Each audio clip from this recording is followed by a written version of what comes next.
እንዴት ከረማችሁ? ሰላም ነው? መልካም። በቅርቡ ከተለያየ የማህበረሰብ ክፍል ጋር በጋራ የምናደርገው ውይይት ስለሚበተን ሰብሰብ ብሎ ዋና ሴክተሮች ያላቸውን ኮንሰርን ብናዳምጥ ለሚቀጥለው ዓመት እቅድ ግብዓት ብናደርግ ብለን በወሰነው መሰረት ከታች ጀምሮ ውይይት ስታደርጉ ቆይታችኋል። ውይይታችን በጣም ፍሬያማ እንዲሆን የትምህርት ሴክተርን፣ መምህራንን፣ ተማሪዎችን፣ የትምህርት ማህበረሰብን፣ ፖሊሲን ጨምሮ የሚመለከቱ ጉዳዮች ዋናውን ላይን ሼር ቢወስዱ ሌሎች ጉዳዮች አይነሱ ለማለት ሳይሆን ፎከስ ሆነን በትምህርት ጉዳይ ብንወያይ ደግሞ የትምህርት ጉዳይ ብዙ ነገር ይነካል። ወደ 30 ሚሊዮን የሚጠጋ ማህበረሰብ ስላለ ውይይቱ ፍሬያማ መሆን አለበት። የመምህራን ውይይት ደግሞ ለሌሎች ውይይቶችም አርያ መሆን አለበት። በዚህ ስፕሪት ነፃ ሆናችሁ ግን አጭር ፕሪሳይስ ኮስችን እንደምትሉት ማለት ነው የሚገባ ያልተደጋገመ እና ዋናውን ጉዳይ ሚስ እንዳናደርግ የሚያደርግ ውይይት እንዲሆን አስቀድሜ ላሳስብ ወዳለሁ። እንደ ሰማሁት ከሆነ ጥቂት ሰዎች እስካሁን የነበረውን ውይይት የመምህራን ጥያቄ የተደራጀ ጥያቄ ያዘጋጁ ሰዎች አሉ ይባላል። ቅድሚያ እነሱን እንስማና እነሱ ያጎደሉት ነገር ካለ በትክክል ያልገለጹት ጉዳይ ደግሞ ካለ እናንተ ታክላላችሁ። ይሄ ውይይት ግን እዚህ አዳራሽ ያለን ሰዎች ብቻ አይደለም። በብዙ መቶ ሺህ የሚቆጠሩ መምህራን ከዚህ መድረክ ከዚህ ውይይት ጥያቄያቸው እንዲነሳ ሐሳባቸው እንዲነሳ እዚህ እንዳሉ ማሰብ ስለሚፈልጉ እዚህ ያለንን ሰዎች ብቻ ሳይሆን አጠቃላይ ማህበረሰቡን ታሳቢ ያደረገ ውይይት እንዲሆን ተስፋ አደርጋለሁ። በዚሁ አግባብ አስቀድሜ የተደራጀ ጥያቄ ላላቸው ሰዎች ከሰጠው በኋላ እነሱ ባጎደሉት ደግሞ እናንተ ብትሞሉ ይሻላል የሚል ሐሳብ ነው ያለኝ። ክቡር ጠቅላይ ሚኒስትር ካለው ውድ ጊዜ ቀንሰው የመምህራን ጥያቄና አስተያየት ሰምተው ምላሽ ለመስጠት በመምጣቱ በመላው የኢትዮጵያ መምህራን ስም ላመስግኖት ፈልጋለሁ። በመቀጠል ትናንት ባየናቸው የልማት ስራዎች ስኬት ለሰጡት አመራርና በአዲስ አበባ ከተማ ደረጃ በከተማ አስተዳደሩ የተከናወኑ ድንቅ ስራዎች የከተማውን ከንቲባ አዳነች አቤቤ ከፍ አድርገን ከርሶ ጋር እናመሰግናለን። ከተማ አስተዳደሩ ለመምህራን በተለይ የሰጠው ትኩረት ለሌሎችም ምሳሌ ይሆናል ከሚል ለርሶም እሳቸውም ቤቱ እንዲያመሰግንልኝ እንዲያጨበጭብልኝ ያያችሁት ስለሆነ ከዚህ ቀጥሎ ሰሞኑን ከታች ጀምሮ ሲወያይ ነበር መምህሩ። እኛም አንድ ቀን ሙሉ ወስደን ስንወያይበት ነው የነበረው። 6 ጉዳዮች ለይተናል። ግን እኔ ሁለቱ ላይ ብቻ አተኩሬ ለማንሳት እፈልጋለሁ። የመጀመሪያው ያው ከአመጣጥም ከምን እንደሚጀምር ገምታለሁ። ክቡር ጠቅላይ ሚኒስትር የደሞዝ ጥቅማጥቅምና ምጣኔ ሀብታዊ ጉዳዮችን የሚመለከት ነው። ስለዚህ ዘርዘር አድርጌ ለማቅረብ ያህል የሙያውን ክብር የሚመጥን የኑሮቱን መቋቋም የሚያስችል የመምህራን ማህበር ያሳተፈና በጥናት ላይ የተመሰረተ ደሞዝ ጭማሪም ሳይሆን ማስተካከያ ከወቅቱ ሁኔታ ጋር የሚል አንዱ በጣም በስፋት ሁሉም በሚባል ደረጃ ያነሱት ጉዳይ ነው። በከፍተኛ ትምህርትም በአጠቃላይ ትምህርትም በነገራችን ላይ እዚህ ተሰባሰብነው ከከፍተኛ ትምህርትና ከአጠቃላይ ትምህርት የመጣን መምህራን ነን። ሌላው ከመኖሪያ ቤት መስሪያ ቦታ ጋር የሚያያዝ ነው። እዚህ ጋር በተለይ የዩኒቨርሲቲ መምህራን ተደጋጋሚ ሲነሳ የነበረ እርሶም የሚገነዘቡት አቅጣጫ የሰጡት የሚመስለኝ ግን በብዙ ቦታ ተግባራዊ ያልተደረገ ጉዳይ አለ። ከቀረጥ ነፃ አገልግሎት ጥያቄ ተነስተዋል። ከትርፍ ሰዓት ክፍያ ጋር ተያይዞ የተነሱ ጥያቄዎች አሉ። ከነፃ ሕክምና ጋርም እንደውም ጡረታ ስንወጣ መምህራን ከደሞዛችን ጋር ቢሆን የሚል ጠንከር ያለ ጥያቄ ቀርቧል። ከፍተኛ ትምህርት መምህራን የደረጃ እድገት አላቸው፣ ግን እነሱን ተጠቃሚ በሚያደርግ አግባብ የሚታይበት ሁኔታ እነዚህ ጠቅለል ተብሎ የተነሳ ጉዳይ ነው። ቢሆን ተብሎ የተነሳው የታክስ ጣሪያ ቢታይልን ዝቅ ቢደረግ የሚል ነው። በዝቅተኛ ወለድ ብድር ማግኘት ብንችል እስካሁን ያልተፈቀደ ዩኒቨርሲቲ መምህራን ቅድም እንደጠቀስኩት መኖሪያ ቤት ጋር ተያይዘው ያለው የትርፍ ሰዓት ክፍያዎች መሻሻያ የተወሰነ መሻሻያ ተደርጓል። ግን ወቅቱን ያገናዘበ ሁኔታ በሆነ ሁኔታ ቢሻሻልና እሱም ከታክስ ነፃ ቢደረግ የሚል ነው። የቤት አበል ድጎማ ነው የሚከፈለው፣ ሙሉ የቤት ክፍያ አይደለም።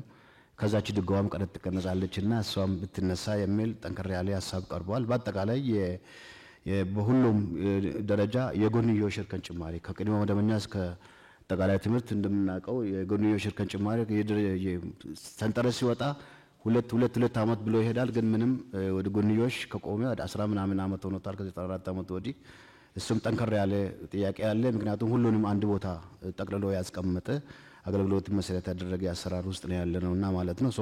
የመምህራን ማትጊያ ስርዓት ፓኬጅ እንዲዘጋጅ በጥናት ላይ የተመሰረተ ለማለት ያህል ነው። ሴክተራችን ብዙ ጊዜ ከሲቪል ሰርቪስ መመሪያ ጋር አዋጆች፣ ደንቦች ጋር ስለሚታይ የሚመጡ ጥያቄዎችን መመለስ አልተቻለም። የመምህርነትን ሙያ ልዩ ባህሪ እንደጠቀሱት ሰፊው ማህበረሰብ ክፍል 1/3ኛውን ነው የሚይዘው የትምህርት ሴክተሩ። ያን ያገናዘበ የራሱ ከሲቪል ሰርቪስ ኮሚሽን ወጥቶ የራሱ የመምህራን ኮሚሽን ቲቸር ሰርቪስ ኮሚሽን እንዲቋቋም ይሄ እንደዚህ ዓመት ሆኖታል ጥያቄው ቀረበውና እሱ ቢታይልን ነው አንዱ። ሌላው በዚህ ስር ያነሳ ነው የመምህራን ልጆች ከትምህርት ቤት ክፍያ ነፃ የሚለው ነው። አንድ ሰው ሰርቪስ ከሚሰጥበት ተቋም ለሰርቪስ ክፍያ ማድረግ የለበትም። ስለዚህ ከመደበኛ ጀምሮ እስከ ዩኒቨርሲቲ ድረስ የመምህራን ልጆች ከትምህርት ቤት ክፍያ ወይም ኮስት ሼሪንግ ነፃ የሚሆኑበት ሁኔታ ቢታይልን የሚል በጣም በስፋት ተነስተዋል። ሁለተኛ ማነሳው ከትምህርት ግብዓትና መሰረተ ልማት ጉዳዮች ጋር የተያያዘውን ነው። የትምህርት ግብዓትና መሰረተ ልማት እንደሚታወቀው እኛ የትምህርት መረጃ መሳሪያ ብለን የምናነሳቸው ለትምህርት ጥራት መሻሻል ከፍተኛ ሚና ይጫወታሉ። ስለዚህ ከፍተኛ ትኩረት ይሻል። ሁላችንም እንደምናውቀው በርሶ አነሳሽነት የትምህርት ለትውልድ ንቅናቄን መሰረት አድርጎ ከፍተኛ በቢሊዮን የሚቆጠር ንቅናቄ ተደርጓል። ይሄ የተጀመረው ጥሩ ጅምር ከማዕከል ጀምሮ እስከ ትምህርት ቤት በተጠናከረ ባልተቆራረጠ ሁኔታ እንዲቀጥል በእኛም በኩል የጎ ፐብሊክ ፈንድ ኤጁኬሽን የሚል ካምፔን ዓለም አቀፍ ካምፔን አለ። እሱን ጎን ለጎን እያስከነው ነው። ይሄ ተጠናክሮ እንዲቀጥል ለማንሳት ነው።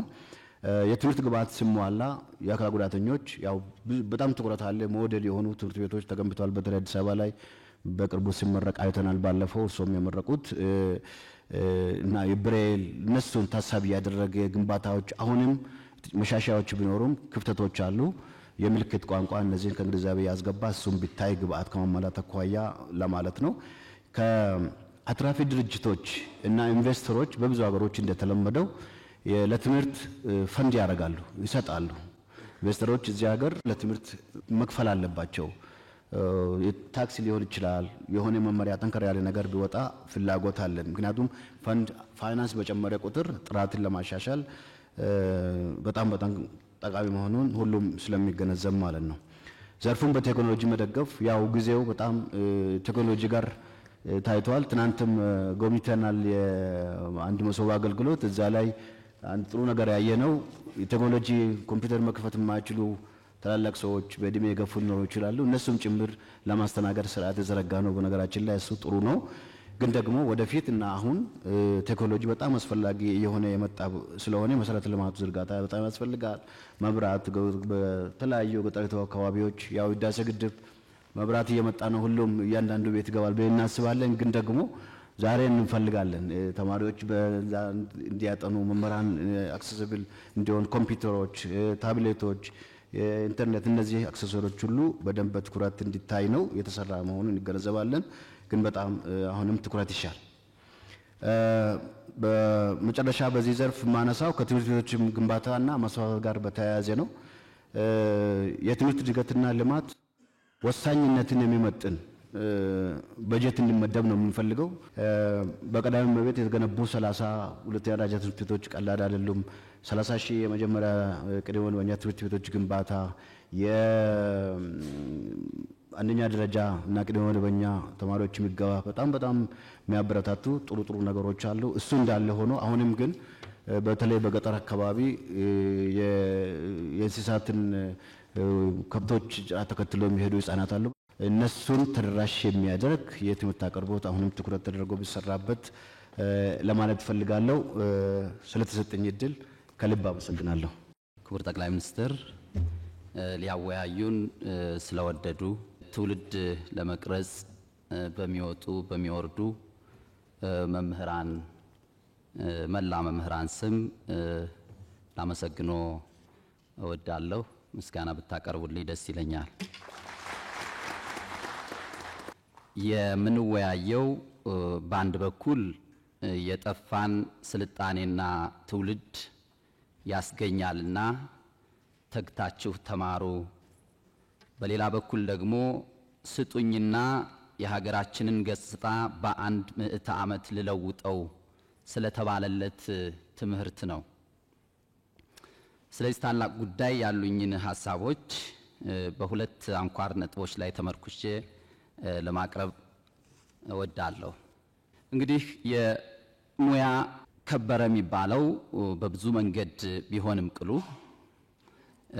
አንደኛው እና ዋነኛው ግን የሙያውን ፋይዳ በሚመጥን አግባብ በሀገር ደረጃ በደማቅ ሁኔታ ማክበር ነው።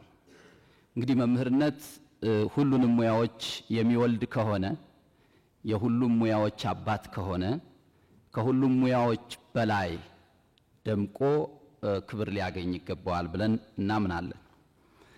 ሌሎችም ሙያዎች ክብር ማግኘት እንዳለባቸው ብናውቅም ቅሉ ስለዚህ ይህን በሀገር ደረጃ በብሔራዊ ደረጃ ከፍሎ የሚከበር ደማቅ ቀን ቢኖረው የሚል ነው። ወደ ሁለተኛው አንኳር ነጥቤ ሲሄድ የዋጋ ግሽበትንና የኑሮ ውድነትን ይመለከታል። እንግዲህ የዋጋ ግሽበትና የኑሮ ውድነቱ በአጠቃላይ የመንግስት ሰራተኛውን በአመዛኙ መምህራንን እጅግ በጣም እያንገላታ እንዳለ የአደባባይ ሀቅ ነው። ስለዚህ እዚህም ጋር ትኩረት ተሰጥቶ እንዲሰራ መምህራን እንፈልጋለን ማለት ነው።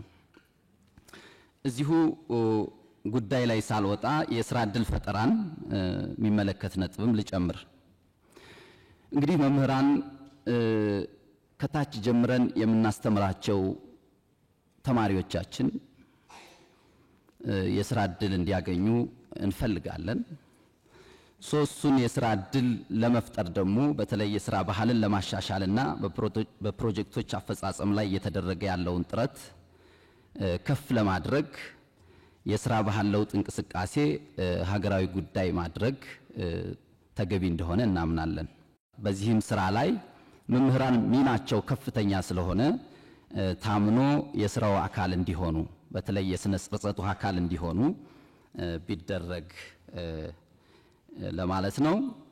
በሌላ በኩል ፍትሃዊ የሀብት ክፍፍልን ማጠናከር አማራጭ የሌለው መፍትሄ እንደሆነም እናምናለን። ስለዚህ በሀገር ደረጃ ፍትሃዊ የሀብት ክፍፍል እንዲኖር በዛ የሀብት ክፍፍል ሂደትም መምህራን በስራቸው ልክ በተሰጣቸው ተልዕኮ ልክ እና በሚወጡት ኃላፊነት ልክ የሀብት ክፍፍሉ ተጠቃሚ እንዲሆኑ ማድረግ ቢቻል ነው። እዚሁ ጋር ሌላኛው ጉዳይ የጦርነት አዙሪትን በተመለከተ ነው። እንግዲህ ሀገራችን ኢትዮጵያ ከጦርነት አዙሪት እንድትወጣ ፍላጎቶችን ወይም ጥያቄዎችን በሰለጠነ መንገድ በፖለቲካዊ ውይይትና ድርድር መፍታት እንዳለብን ተደጋጋሚ ጥያቄዎች ይነሳሉ፣ እንሰማለን፣ በመገናኛ ብዙሃን እንሰማለን፣ እኛም እንናገራለን። ነገር ግን ጦርነቱ ላይ እንደጨከነው ሁሉ የትኛውም ወገን ጦርነት ላይ የገባ የትኛውም ወገን ጦርነቱ ላይ የጨከነውን ያህል ሰላሙ ላይ መጨከን አለበት። ጦርነቱ ላይ የጨከነውን ያህል ብቻ ሳይሆን ጦርነቱን ምንድነው ለማካሄድ ከጨከነበት በላይ ለሰላም መጨከን አለበት ብለን እናስባለን እኛ መምህራን።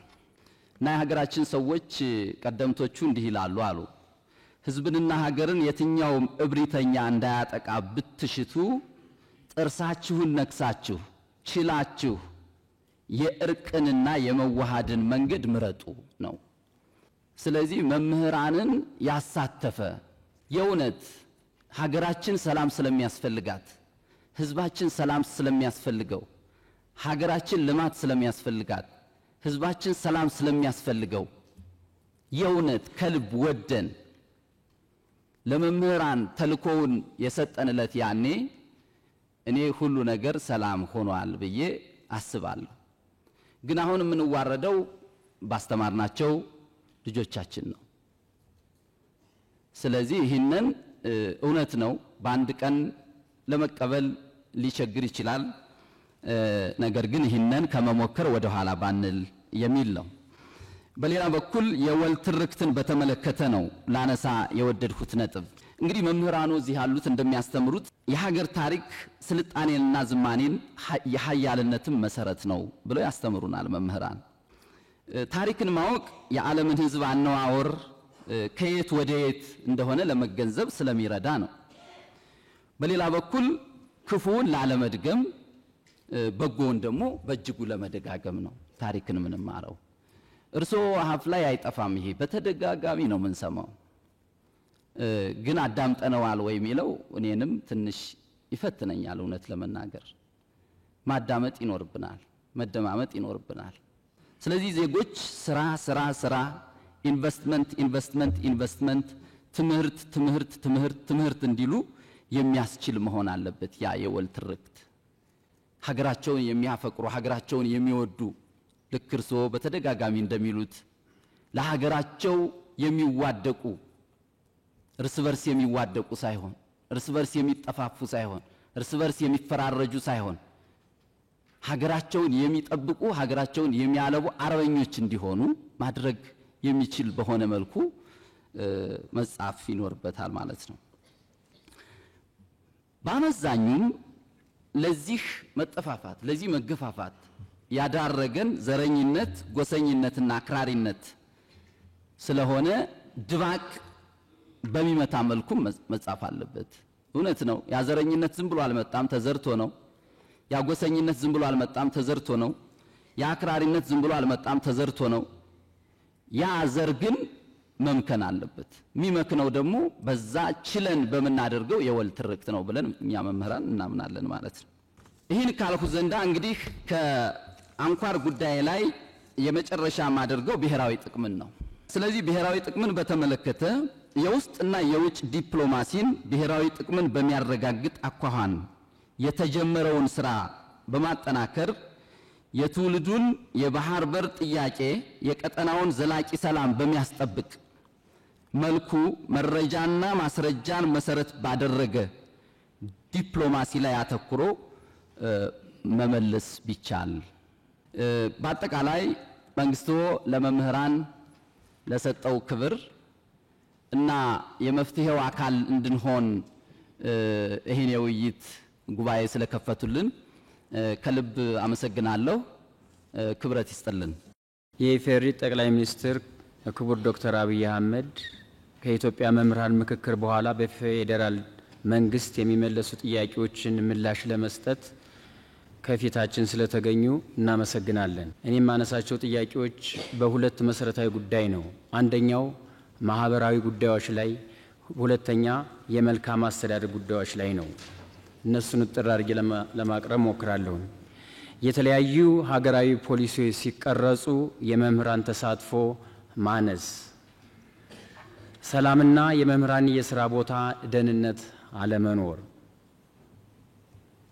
ቀጥሎ በመምህራን ስም የሚቋቋም ባንክና ሆስፒታል አለመኖር፣ የመምህራን ባንክ መቋቋም፣ የግንባታ ድጋፍ መደረግ ቢችል የሚሉ ጥያቄዎች። በሁለተኛ ደረጃ የማነሳው ደግሞ የመልካም አስተዳደርን በተመለከተ በየደረጃው ያለው የመምህራን ማህበር ሚና ከሚሰራው አኳያ የመምህራን ማህበር በየደረጃው በሀገር አቀፍ በዩኒቨርሲቲዎች በኮሌጆች ብሎም በአጠቃላይ ትምህርት ያለው ተሳትፎ እና ኢንጌጅመንት እንዲኖረው ማዕቀፍ በፌደራል ደረጃ ቢዘረጋና ወደፊትስ ምን ቦታ ይዞ የጥያቄዎች እንደሚመልስ ቢደረግ። ቀጥሎ ያለ መምህራን ፍቃድ ለልዩ ልዩ ልማት ተግባራት መዋጮ ከደሞዝ መቆረጥ። መዋጮዎች ከደሞዝ በሚቆረጡበት ጊዜ መላው የኢትዮጵያ መምህራን ያለውን የሚቆረጠውን የብር መጠን በፍቃደኝነት ላይ የተመሰረተ ቢሆን ይሄም በአጥብቆት እንዴት እንደሆነ እንደሚሰራ ከፌደራል ምላሽ ቢሰጥበት። ሌላው በደሞዝ ማነስና በጥቅማ ጥቅም አለመከበር ምክንያት መምህራን ከስራ ገበታቸው መልቀቅ፣ የደሞዝ ማሻሻያው በሰፊው መምህራን ላይ ያላተኮረ መሆን፣ ጥቅማ ጥቅሞች ሙሉ በሙሉ መምህሩ ላይ ስላልተተገበሩ ቢተገበሩ። የመጨረሻው የሚጠየቁ ጥያቄዎች ወቅታዊ ምላሽ ቢሰጣቸው። ለጥያቄዎች ወቅታዊ ምላሽ አለመሰጠት በመላው ኢትዮጵያ ያሉ መምህራኖች አጭር ምላሽ በማይሰጣቸው ጊዜ የሚሰጡት ቅሬታ በሰፊው ስለሆነ እነዚህ ነገሮች ቢታዩ የሚል ጥያቄዎች አሉ። ከሞላ ጎደል ስለተሰጠኝ እድል አመሰግናለሁ። አመሰግናለሁ። የኔ ጥያቄ መምህራንን የሚመለከት ነው። በአብዛኛው በአሁኑ ሰዓት መምህራን በአግባቡ ኑሮውን ሊመራ የሚችል አስተማማኝ ደሞዝ የላቸውም፣ የመኖሪያ ቤት የላቸውም፣ ሙያቸውን በጣም በርካታው ሰው አያከብረውም። ይህ ሁሉ ነገር ደግሞ ስንመጣ ከሕክምና፣ ከደህንነት፣ ከሞራል፣ ከቴክኖሎጂ አጠቃቀም ከዛ በተጨማሪም ደግሞ መንግስት ያወጣው ያጸደቀው የጄጄ ክፍያ በወቅቱና በሰዓቱ እየተከፈላቸው አይደለምና ይህንን ነገር መንግስት በዘላቂነት ለመፍታት ምን አስቧል? ሁለተኛው ጥያቄ ለትምህርት ቤቶች ከሚመደብ በጀት አንጻር ነው። አሁን ላይ ያለው የትምህርት ቤቶች በጀት በ1996 ዓመተ ምህረት የተጻፈ መመሪያ ነው። ለአንድ ተማሪ 10 ብር ይመደብለታል። በ1996 ዓመተ ምህረት አንድ ደስታ ወረቀት 30 ብር ነበር። አሁን ላይ ደግሞ 1300 ብር ነው። ስለዚህ በጣም በርካታ ትምህርት ቤቶች አስተማማኝ በጀት የላቸው። አስተማማኝ በጀት ከሌላቸው ደግሞ ጥሩ ትምህርት ሊሰጡ አይችሉም። እኔ ከተማ አካባቢ ያሉ ትምህርት ቤቶችን ሳይሆን ምናልባት ክቡር ዶክተር አብይ ወደ ታች ያሉ ገጠራማ ቦታዎች ምንም አይነት በጀት የሌላቸው አለ። ስለዚህ እነዚህን ትምህርት ቤቶች ከመደገፍ አንጻር መንግስት ምን ያሰበው ነገር አለ? ከዚህ በተጨማሪ ከትምህርት ቤቶች ቦታ አንጻር ካርታ፣ የይዞታ ደብተር እንዲመቻችላቸው ከማድረግ አንጻር ምን የታሰበ ነገር አለ ነው ያሉት ጥያቄዎች እነዚሁ ነው። እሱን ሳላመሰግን ደግሞ መሄድ የሌለብኝ ሐሳብ ስላለ ሰዓት እንዳልበላ የአንዲት ደቂቃ ሐሳቤን ገልጻለሁ። አባይ በተገቢው መንገድ እንዲገደብ፣ የበጋ መስኖ በተገቢው መንገድ ተግባራዊ ተደርጎ ኢትዮጵያ ስንዴ ኤክስፖርት እንድታደርግ፣ የኮሪደር ልማት በተገቢው መንገድ በሀገር ደረጃ እንዲስፋፋ፣ የተለያዩ ኢትዮጵያን አንድ ሊያደርጉና ሊያኮሩ የሚችሉ ጥሩ ጥሩ ስራዎችን በመስራትዎትና ቴክኖሎጂ በተገቢው መንገድ እንዲስፋፋ በማድረግዎት ምናልባት ቤቱ ክብር ቢሰጥልኝ ደስ ይለኛል። አንድ ጊዜ ታንጨለጭልኝ ማለት ነው። ምክንያቱም እኛ ኢትዮጵያውያን መሄድ ካለብን ጥሩ ነገሮችን አፕሪሺየት አድርገን መስተካከል ያለባቸውን ደግሞ ሐሳብ ሰጥተን የመፍትሄ ሐሳቦች ስንሆን መሪዎችም ይበረታሉ፣ የሚመጣውም እንደዛው ማለት ነው። እና ሐሳብ ይሄ ነው። አመሰግናለሁ። እጅግ አድርጌ አመሰግናለሁ። በከፍሉ አልተነሳም ብዬ ያሰብኳቸውን ጉዳዮች አጠር አድርጌ እዚህ ጋር ለማስቀመጥ ነው የምሞክረው። ከትምህርት አጀንዳ ሳልወጣ አንዳች ነገር እዛ ጋር ለመጨመር በሙያዎች መካከል ያሉ ልዩነቶች ትውልዱ የመምህርነትን ሙያ በእጅጉ እንዲጠላ አድርጎታል። አንድ የሁለተኛ ወይንም የሶስተኛ ዲግሪ ያለው መምህር ያለው ክብርና አንድ በሌላ ሴክተር ላይ የመጀመሪያ ዲግሪ ያለው ሰው የሚሰጠው ክብር እኩል አይደለም። ክፍያም እኩል አይደለም። በተለይ ክፍያም በተመለከተ ሌላኛው ደግሞ በመሰረተ ልማቶች አካባቢ ትናንት ተዘዋውረን በአዲስ አበባ መስተዳድር አካባቢ ያየናቸው ደስ ብሎናል። በእውነት እኔ እንደራሴ ኢትዮጵያ ውስጥ ያለውም አልመሰለኝም። በእውነቱ እጅጉን ለመናገር የእግር ጉዞ አድርገን ነበር ተዘዋውረን ስናይ ነበረው።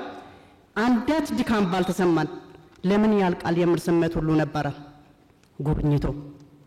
ይህ ደግሞ አዲስ አበባ የጋራ ቤታችን በመሆኗ የጋራ ቤታችን ደግሞ በዚህ ልክ እየለማ በሆኑ እጅግ በጣም ደስታን ዘርቶልናል። እግዚአብሔር ይስጥልን። መሪያችንን እግዚአብሔር ይጠብቅልን። ከእግዚአብሔር የተሰጠ መሪ ነው ብዬ እንደራሴ ወስጄዋለሁ። ሌላኛው ደግሞ በመሰረተ ልማቶች ጉዳይ ላይ እዚህ እስከመጣን ዘንዳ የራሳችንን ጉዳይ ብቻ አንስተን ከምንሄድ የምንኖረው ከማህበረሰቡ ጋር ተቀላቅለን ስለሆነ መሰረታዊ ልማቶች አካባቢ ላይ በአዲስ አበባ በሚለማው ልክ ክልሎች ላይ ክልል አካባቢ ያሉ ማህበረሰቦች ግንዛቤ ያላቸው ግንዛቤ በጣም ዝቅተኛ ነው። በዚህ ተዋረድ በየደረጃው ያሉ አመራሮች ከላይ ቢያዙልን እውነተኛ አሁን ባለንበት አካባቢ ላይ ሆነን ስናይ እነዚህ አዲስ አበባ ላይ የሚደረጉ መሰረተ ልማቶች እንዴት በፈጠነ ሁኔታ መሄድ አለባቸው? አመራሮቹስ የበጀት አጠቃቀማቸውን እንዴት ማስተካከል አለባቸው? ማህበረሰብን እንዴት አነቃቅተው ነው? ሰውስ በገጠሩና በየክልሉ አካባቢ ያሉ ሰዎች የሥራ ባህላቸውን እንዴት ነው መቀየር የሚችሉት? ይሄ ተልእኮ በየደረጃው ላሉት አመራሮች ተሰጥቶ በእውነት ክትትልም ተደርጎ በየአካባቢው በየክልሉ በየወረዳውና ከተማ ቦርድ አገራችንን በጠበቅነው ልክ ትለማለች የሚል ሀሳብ ስላለኝ ነው። ለተሰጠኝ እድል እጅግ አድርጌ አመሰግናለሁ። እሺ፣ አመሰግናለሁ። ክቡር ጠቅላይ ሚኒስትር ለሰጡን እድልና ጊዜዎትን መስዋዕትነት አድርገው ችግሮቻችንን ለማዳመጥ እዚሁ ስለተገኙ እናመሰግናለን። እኔ ብዙ ነገር ተነስቷል። ነገር ግን ትላንትና በተለያየ ቦታ በአዲስ አበባ ዙሪያ ተመልክተን ስናይ ትልልቅ ፕሮጀክቶች በጣም ባጭርና ውጤታማ በመልኩ ተሰርተው አይተናል። ነገር ግን ከዚህ ውስጥ አንዱን ደግሞ በተለይ በከፍተኛ ትምህርት ተቋም ላይ የኑሮ ውድነቱን ከማስተካከል ወይንም የደሞዝ ማስተካከያ ከመደረጉ በፊት እስኪደረግ እንኳን ባለው ጊዜ ውስጥ እነዚህን ችግሮች ይቀርፋሉ ብዬ ከማስበው አንዱ የሸማቾች ማህበር በአዲስ አበባ ላይ በተለያዩ ቦታዎች ተቀምጠዋል። እነዚህ የሸማቾች ማህበር በጣም በዝቅተኛ ዋጋ ኢቭን አርሶ አደሩ አምርቶ በሚያቀርበው ዋጋ ለተጠቃሚው ሲደርስ አይተናልና ይህንን ነገር ምናልባት በከፍተኛ ትምህርት ተቋም ደረጃ ባሉ መምህራኖች የኑሮ ውድነቱን ከመቋቋም ወይንም ኢንፍሌሽኑን ከመቆጣጠር አንጻር ወደዛ አቅርቦት ከክልል መንግስታት ጋር በመነጋገር አቅርቦት ማድረግ ይቻል ይሆን ወይ ነው የመጀመሪያ ጥያቄ። የሁለተኛ ጥያቄ ያው መንግስት እንደ መንግስት ትምህርትን ከጥራት ጋር አስተሳስሮ ትልቅ ስራ እየሰራ እንደሆነ ይታወቃል። ከዚህ ጋር ምናልባት ብዙ ጊዜ እንደ ጥቃቅን ተደርገው የሚነሱ ነገር ግን ከበጀት ጋር ተያያዥነት ያላቸው የትምህርት ጥራትን ከሚያስጠብቁ ግብዓቶች ጋር ጥያቄ ይነሳል። በአንድም ይሁን በሌላ ዩኒቨርሲቲዎች ለትምህርት ሚኒስቴርም በተለያየ አጋጣሚ ይጠይቃሉ። ነገር ግን ለትምህርት ዘርፉ እንዳጠቃላይ ጥራትን ሊያስጠብቅ በሚችል ደረጃ በቂ የሆነ በጀት መመደብ ይቻል ይሆን ወይ? ይሄ ነው።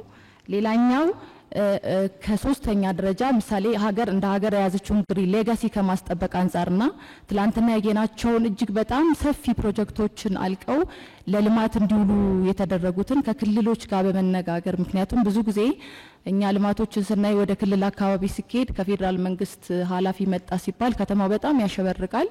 የተጀመሩ ስራዎች የኮሪደር ምን በላቸው ሌሎች በጣም ሲሰሩ እናያለን።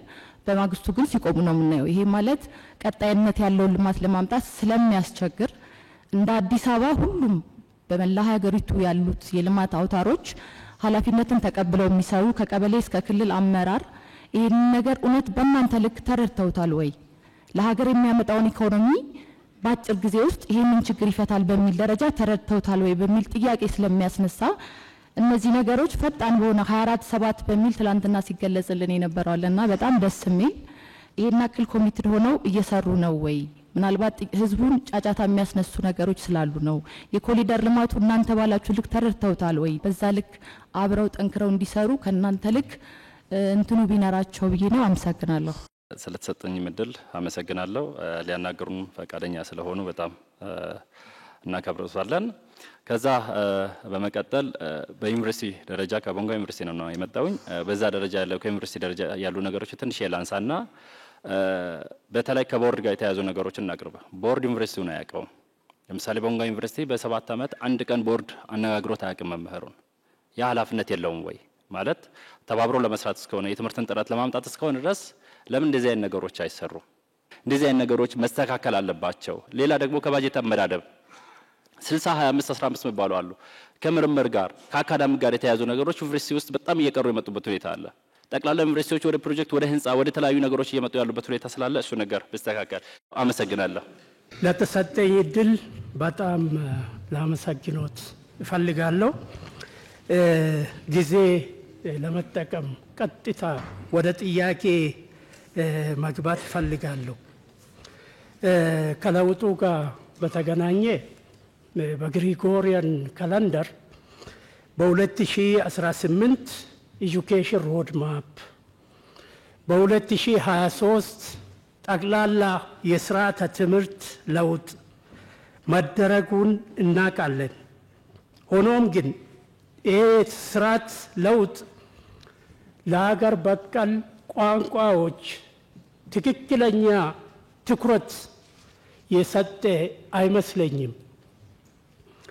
ይህንን በመረጃ ለማስደገፍ የኛ ልጆች ከ9ኛ እስከ 11ኛ በሳምንት አንድ ቀን ብቻ ይማራሉ፣ ኦሮምኛና አማርኛ። እንግዲህ በአንጻራዊ መልኩ እነዚህ ሁለቱ ቋንቋዎች በጣም በሚሊዮን የሚቆጠሩ ተናጋሪዎች እንዳሉ ይታወቃል። በሳምንት 40 ደቂቃ ብቻ መማር እንዴት ይታያል? እንደገና 12ኛ ላይ 2 ቀን ብቻ ይማሩና ይባስ ተብሎ 12ኛ ላይ ማትሪክ ላይ አይመጡም።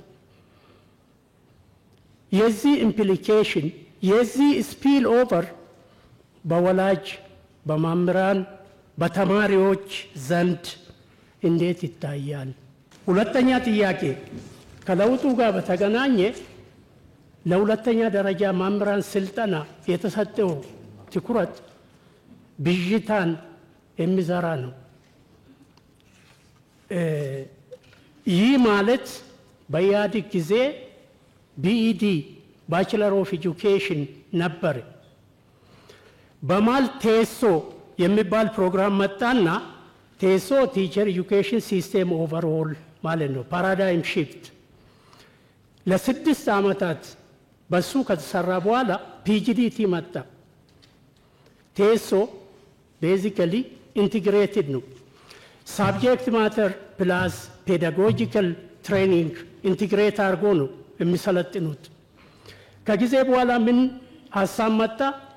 የመምህራን የብቃት መሳሳት ስላለ መጀመሪያ በአፕላይ ሳይንስ ይጨርሱና ፔዳጎጂ ከላዩ ላይ ፈሳስ ሲደረግ ነው የነበረው አርጉመንት።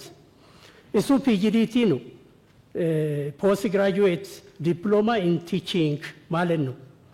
ለ10 ወራት ብቻ ይሰለጥኑና ስራ ላይ ይሰማራሉ። ይሄም ጥራት ሊያመጣ አልቻለም። አሁን ጭራሽ ይባስ ተብሎ ከተሳሳስኩ ይታረማለሁ። የሁለተኛ ደረጃ መምህራን ስልጠና ቢኢዲ ሆኖ ለአንድ ተቋም ብቻ ተሰጥቷል። ለኮቶቤ ትምህርት ዩኒቨርሲቲ ብቻ ተሰጥቷል። ይሄ ከቨሬጁን ይሸከማል ወይ? የመጨረሻው ጥያቄ ኢትዮጵያ የምትከተለው ዩኒቲ ኢን ዳይቨርሲቲ ነው። ይሄንን የሚደግፍ ትምህርት ቤት ውስጥ ሲሰጥ አይታይም። ከዩኒቨርሲቲ ቢጀምር ዩኒቨርሲቲ የሚመጡ ልጆች የተለያየ ባክግራውንድ ይዞ ነው ወደ ካምፓስ የሚቀላቀሉት። የመቻቻል አብሮ የመኖር በሌላ ሰው ጫማ ራሱን አስቀምጦ ሰው እንዲያስብ የሚያግዝ ኮርስ ለምን አይሰጥም? ፕሪሞርዲያሊዝም፣ ኢንስትሩሜንታሊዝም፣ ኮንስትራክሽኒዝም ይህንም በስርዓቱ የሚያስጨብጥ የእኛ ህዝብ እኮ ይቅርታ ይደረግልኝና ለሰላም እጦት የግንዛቤ ማነስ ብዬ አስባለሁ። እኔ ኢትኒሲቲን ከደም ጋር የማገናኘት ችግር አለ ኢትዮጵያ ውስጥ። ሶሻል ኮንስትራክትስ ኢትኒሲቲ፣ ላንጉዌጅ፣ ሪሊጅን፣ ትራዲሽንስ ኤክስትራ ሶሻል ኮንስትራክት መሆናቸውን ከደም ጋር እንደማይገናኙ ሰውን ብናስተምር የሰው ልጅ ስር መሰረቱ ከአንድ ቦታ ከአዳምና ከሔዋን መሆኑን በሙስሊሙ ከአዳምና ከሐዋ መሆኑን ብናስተምር የተሻለ አስተሳሰብ የተሻለ አረዳድ ያለው ዜጋ ማውጣት ይቻላል የሚል ሀሳብ አለኝ። አመሰግናለሁ። ትላንትና በፊት በውይይት ነበርና እኛ ውይይት ስናይ የተነሳ ጥያቄዎችና ብዙ ልዩነት እንዳለ አይተናል። ለምሳሌ ሀገራችን አንድ ሀገርነት ግን አሰራር ልዩነት እንዳለ ትላንትና ተረድናል። ለምሳሌ አንዳንድ ከተማ አንዳንድ ቦታ መምህራን 65% መሬት ወይም ቤት መኖሪያ እንዳለ ተገለጽናል ወይም አይተናል። የኛ ክልል 5% ወይም 10% አይደርስም። ስለዚህ አሁን እኩል ፖሊስ ሆኖ ወደ ታች መውረድ አለበት ብዬ አምናልና እናመሰግናለን። አመሰግናለሁኝ ክቡር ጠቅላይ ሚኒስትር። አልተነሱም ብዬ የማስባቸው ጥያቄዎችን ለማንሳት እሞክራለሁኝ።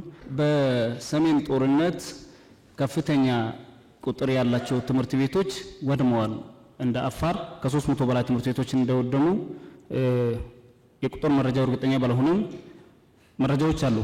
እነዛ ትምህርት ቤቶችን መልሶ የመጠገንም ሆነ የመገንባት ስራዎች ላይ ጅማሮች አሉ። አሁንም 5 ህዳር ላይ ይሁን ክቡር የትምህርት ሚኒስትር በተገኙበት ሰመራ ላይ በነበረው ጉባኤ ላይ 5 ትምህርት ቤቶች ለክልሉ ተሰጥቶ እየተገነቡ እንደሆነ ተነስቶ ነበረ።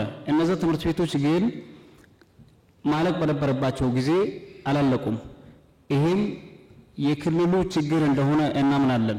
እርሶ ስለሚያስቡልንም ስለምደክሙም ያለውን ነገር ሰምተው ለመመለከታቸው አካላት በቅርብ ክትትል እንዲደረግ ብስተራበት የሚል ሐሳብ አለኝ። አመሰግናለሁ። በጣም ኢና ነመስግን ዶክተር አብይ አህመድ በጣም ካብ ልቢ ነመስግን ነዚ ዕድል እዚ ብምሃብካ ዘለና ሕቶታት ንምልዓል ኣብዚ ምሳኻ ፌስ ቱ ፌስ ነተራና ሕቶና ንኽነልዕል ይዕድነልና ብጣዕሚ ንምጅማር ዝኣክል ካብ ዝተፈላለየ ክልላት ኣብዚ ተኣኪብና ምርካብና ብጣዕሚ ደስ ዝብል ብጣዕሚ ተሓጊሰ ይዕድነልና። ስለዚ ኣነ ከልዕሎ ዝደሊ ሕቶ ናይ 17 ወርሒ ደመወዝ ስለዘይተኸፈልና ብጣዕሚ ኣብ ከይዲ ምምሃር ምስትምሃር ጽልዋ ይፈጥረልና ኣሎ። እዚኣ ሓፂር እዋን ንኽትምልሰልና እየ ዝደሊ። ቴንክ ዩ ቨሪ ማች። በርከት ያሉ ጉዳዮች ተነስተዋል። መምህራን ጋር ለመወያየት እድል ማግኘት መመካከር በረከት ነው። ብለሲንግ እንደ ውለታ የሚታይ ሳይሆን እንደ ከፍተኛ ጥቅም የማያው ጉዳይ ነው። እናንተ ጋር ስወያይ በእናንተ ውስጥ ወጣቶች፣ ሴቶች፣ እናቶች፣ አርሶ አደሮች በአገሪቱ ጫፍ ጫፍ ያሉ ማህበረሰቦች ምን ስሜት እንዳላቸው ምን ውስጥ እንዳሉ ለመገንዘብ ያግዛል። አንድ ዞን ከመሄድ አንድ ክልል ከመሄድ እናንተን ማግኘት ብዙ ትምህርት ይገኝበታል። በዚህም ምክንያት ይሄ መጀመሪያ አይደለም። መምህራን ሳወያይ መጀመሪያ አይደለም። መጀመሪያ 2000 ገደማ ከሃይ ስኩልም ከዩኒቨርሲቲም ተቀላቅለው አይ ተደባለቅን ሲባል ደግሞ ሃይ ስኩል ለብቻ ዩኒቨርሲቲ ለብቻ ዩኒቨርሲቲ ፕሬዝዳንቶች ለብቻ አወያይቼ አውቃለሁ እና አዲስ አይደለም። ከዚህ ቀደምም ተምሬበታለሁ። ዛሬም ብዙ ነገር አይቼበታለሁ። ወደፊትም እድል ካገኘን እንዲሁ እየተመካከር እየተወያየን እንሄዳለን። ማስረሻ የሚባል መምህር ነበረኝ፣ የማትስ መምህር። ሁል ጊዜ ለርኒንግ ባይ ኢንኳየሪ ይላል። ለማወቅ ከፈለክ ጠይቅ ይላል። እና መምህራን የሚያራክስ መምህራንን ዝቅ የሚያደርግ አስተሳሰብ እኛ አካባቢ የለም። ሌላ ቦታ ፈልጉት። በጣም ነው የምናከብራችሁ፣ አስፈላጊ እንደሆናችሁ እናምናለን። በኔ ልክ እናንተንም ወታደርንም በፓርላማ ሬኮግናይዝ ያደረገ መንግስት ያለ አይመስለኝም። ያን ማረግበት ምክንያት ከልቤ ስለማምንበት ነው። መምህራን ሚናቸው ከፍተኛ ነው ብዬ ስለማምን እና አሁንም ውይይት የመጣችሁት ለይስሙላ አይደለም።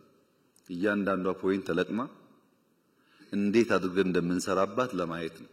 የሰው ልጅ ፍላጎት እኮ አይሞላም።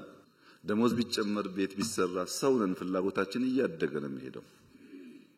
ከዘመን ጋር ለማደግ መጓጓትም ተገቢ ነገር ነው። ትናንትና 100 ብር ነውና አሁንም 100 ብር አይባልም። ማንኛውም የሰው ልጅ ህይወት እየተቀየረ ይሄዳል። ለዚህ ነው ፋክት ላይ ባላንስ እያደረጉ መሄድ ኢምፖርታንት የሚሆነው። በደንብ ስለምትደመጡ ከናንተ ጋር ፖለቲካሊ ባያዝ ወይም በሆነ ሰፈር ባያዝ ሳትሆኑ እውነተኛ ጉዳይ ካላመጣችሁ በቀር ያሳስታል። ፓርላማ ሲሆን ይገባኛል፣ አላየሁም አልሰማውም ብሎ ቢከስሰው ይገባኛል። ለፌስቡክ ሲናገሩ ሰዎች ይገባኛል። የእናንተ ግን እንደዛ አልመሰለኝም።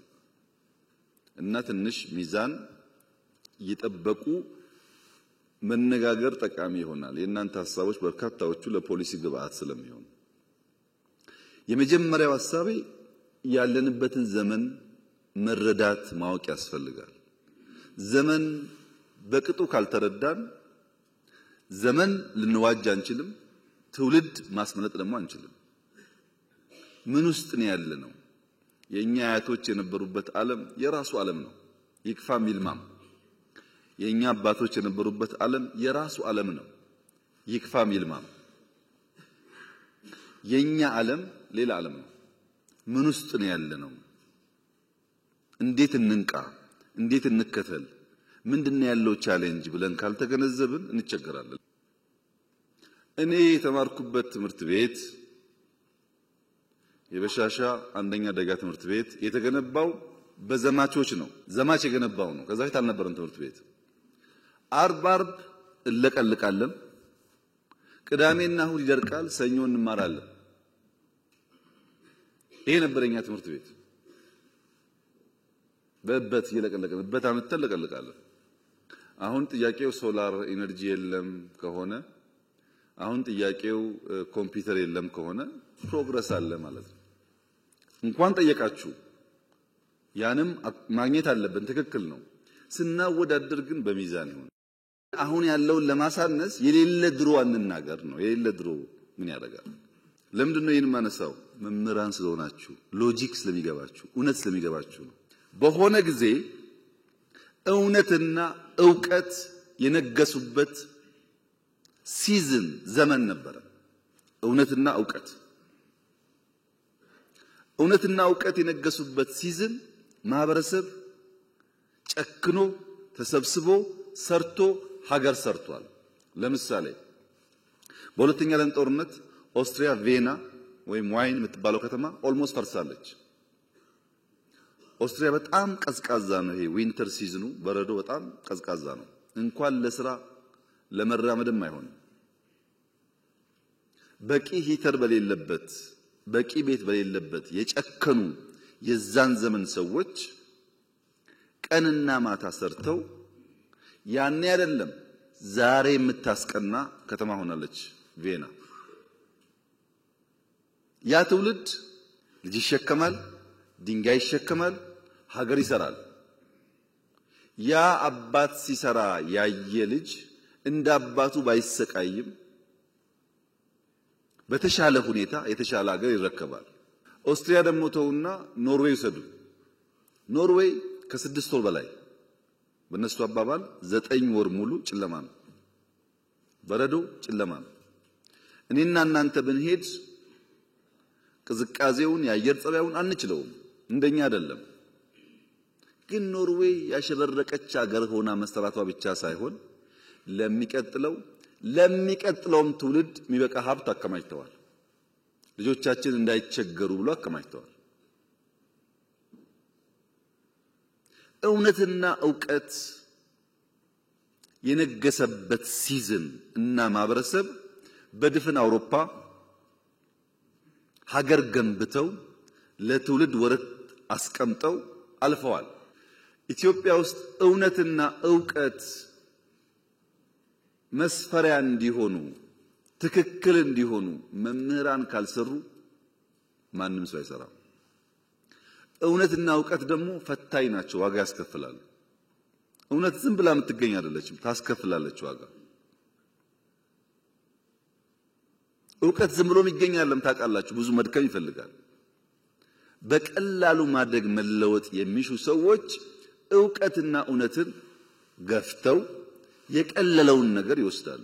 የለም የቀለለውና አቋራጩ ጥፋት ያመጣል። ቢከብድም እንኳ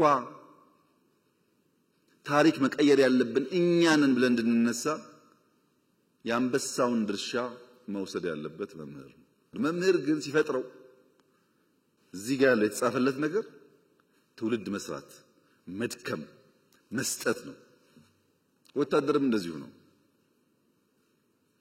ምንም ደሞዝ ቢከፈል ለመምህር እንዴት ሊበቃ ይችላል? ሊበቃ እኮ አይችልም። ስራችሁ 90% መስጠት ነው። ለመኖር ብትቀበሉ እናንተ የተፈጠራችሁት 90% ለመስጠት ነው። በተለይ እንደ ኢትዮጵያ ያለ ከእውነትና ዕውቀት የራቀ ማህበረሰብ ደግሞ ሲኖር የመምህራን ሚና አብዛኛው መስጠት ነው። አሁን ያለንበት ዘመንስ ውሸትና ጩኸት የነገሰበት ነው። ውሸትና ጩኸት ደግሞ አይሰሩም ብቻ ሳይሆን የተሰራ ያፈርሳሉ። ፖስት ትሩዝ የሚባለው ዘመን፣ ድህረ እውነት የሚባለው ዘመን ዋነኛ ዓላማው ምንድነው? ፖስት ትሩዝ ማለት ዋነኛ ዓላማው ፐርፐዝ የሌለው ዓላማ የሌለው ከዕለት ጉርስ ከእፍታ ተሻግሮ ማሰብ ማየት የማይችል ትውልድ መፍጠር ማለት ነው። ፖስት ትሩዝ እንደሱ ነው። ውሸት ውሸት ውሸት፣ ምንም ኮንሲኩዌንሻል የሆነ ሐሳብ የለም፣ ሲኩዌንሻል የሆነ ኖሌጅ የለም፣ ሀ ተብሎ ሁ የለም። ሁሌ ሀ ነው፣ ሁሌ ጩኸት ነው። ሲሰባሰብ አንድ ግብ የሚያሳካ ነገር የለውም። ፖስት ትሩዝ ሎጂክ የቀነሰ ማለት ነው። ሪዝኒንግ የቀነሰ ማለት ነው። ፋክት የቀነሰ ማለት ነው። ኢሞሽንን ከፍ ያደረገ ማለት ነው። ምን ብናገር ነው ሞቅ ሞቅ የሚለው? በፖስት ትሩዝ ዓለም ውስጥ ኢሞሽን በገነነበት ፋክት በቀነሰበት ዓለም ውስጥ መምህራን እንኳን የፋክት ጉዳይ የሚገዳቸው ሆኖ ካልቆሙ ነገር ይበላሻል። ዕውቀት ምንድነው? ዕውቀት የሚባለው ዳታ ኮሌክሽን የሚባለው ጉዳይ አንደኛው ካለፈው መማር አለብን። ለምሳሌ ፖለቲከኞች ኦኬ ኃይለ ሥላሴ እንዴት ወደቁ? ደርግ እንዴት አድርጎ ነው የጣላቸው? ምን ችግር ነበረበት? ደርግ ንጉሱን ሲጥል ምንድነው ያበላሸው ነገር? እሺ ኢህአዴግ የሚባለውስ እንዴት መጥቶ ደርግን አሸነፈው? ከዛ ያሁኑስ እንዴት መጣ? እቺን እንኳን ለመማር ዝግጁ ካልሆኑ ደርግ ያደረገው ለመድገም ኢህአዴግ ያደረገው ለመድገም እኛ ያደረግነው ለመድገም ከሆነ እንዴት ይሆናል? ከታሪክ መማር ማለት ትናንት ያለፈውን ነገር በወጉ ባያስ ሳይሆኑ ጀጅመንታል ሳይሆኑ መፈተሽ ማለት ነው። ለምሳሌ ትናንት ቤተ መንግስት ጎብኝታችኋል። እኔ እዚህ ቢሮ ስመጣ ያኛውን ቤተ መንግስት ተውት፣ ይሄ ያለውበት ቦታ ምነግራችሁ 100% እውነት ነው። ከዚህ ወጣችሁ 5 ደቂቃ ወክ ብታረጉ ሽንት ቤት የምታገኙት ልክ እንደ ከተማ ውስጥ እንዳለ ቆሻሻ ቦታ እንደዛው መሄድ አትችሉም። በጣም የቆሸሸ በጣም የሚያስጠላ ግቢ ነው። ይሄንን ከሰራን በኋላ እንደምታውቁት ይሄንን ግቢ የሰራነው ለምነን ነው። ከምንም የታዝነቲንግ ቱዱ ከመንግስት በጀት ጋር እዚህ ግን 1 ሚሊዮን ሰው ነው በአመት የጎበኘው ዩኒቲ ፓርክ። ብር አገኘን፣ በእኛ ብር ፈረንሳዮች አገዙን፣ ፕራይቬት ሴክተር ጨመርንና ታች ደግሞ ሄደን ገነባን። ምን ገነባን? ታች ቪዲዮ አይታችሁ ከሆነ መድገም አያስፈልግም። ሰው የጠላት ገንዘብ እንኳን ቢሆን እንደዛ አድርጎ አይጥልም። እንኳን የራሱን የሀገሩን ታሪክ ተውና የጠላት እንኳን ቢሆን ከማረከ በኋላ ወልወል አድርጎ ይጠቀምበታል። ይሄ ግን የኛ ሀብት ነው። እዛ ያያችሁት ወርቅ እኮ የማንም መንግስት ወርቅ አይደለም፣ የኢትዮጵያ ወርቅ ነው። ወርቅ ይዞ የነገሰ እኮ የለም፣ ነክሶ ነው ወርቅ ያገኘው። እንዴት ሰው የራሱን ታሪክና ሀብት አቆሽሾ ይጥላል? ትክክል አይደለም። እዛ ታሪክ ውስጥ የማይመች ጉዳይ ሊኖር ይችላል፣ እንማርበታለን። ታሪክ ነው፣ አንቀይረውም። ፋሲልን ተመልከቱ። ከተሰራ 390 ዓመት ገደማ ነው። በ390 ዓመት ጊዜ ውስጥ ጣሊያን ሲመጣ መጥቶ አፍርሶት ነበር። የተወሰነ ቦታ አፍርሷል። እንዴት ለመቶ ዓመት ያንን ነገር ሳንጠግን ኖርን ብሎ መጠየቅ ሲገባው እንጠግነው ሲባል አትንኩት ነው ያለው። አሁን አይታችኋል ለውጡን። ከዛ የመጣችሁ እንደምታውቁት በየትኛው መመዘኛ እንኳን ለኢትዮጵያ ለአፍሪካም ቢሆን የሚያኮራ ነገር ነው። ምንም መጥፎ ነገር የለበት። መጠበቅ ግን አለበት። መጠበቅ አለበት። እያንዳንዱ ታሪክ ቦታ ላሊበላም ይሁን ፋሲልም ይሁን ጀጎልም ይሁን አባጅፋርም ይሁን አላላኬላም ይሁን እዚህ ያሉ ፓላሶችም ይሁኑ ይሰሩ ይጠገኑና ለትውልድ ይለፉ ያለበት ምክንያት እያንዳንዱ ውስጥ ዕውቀትና ትምህርት አለ። ሁለተኛው ዕውቀትና እውነት የሚፈልጉት ያለንበትን አውድ መገንዘብ ነው። ዘረኝነት፣ ሰፈርተኝነት፣ መንደሬነት የተንሰራፋበት ብቻ ሳይሆን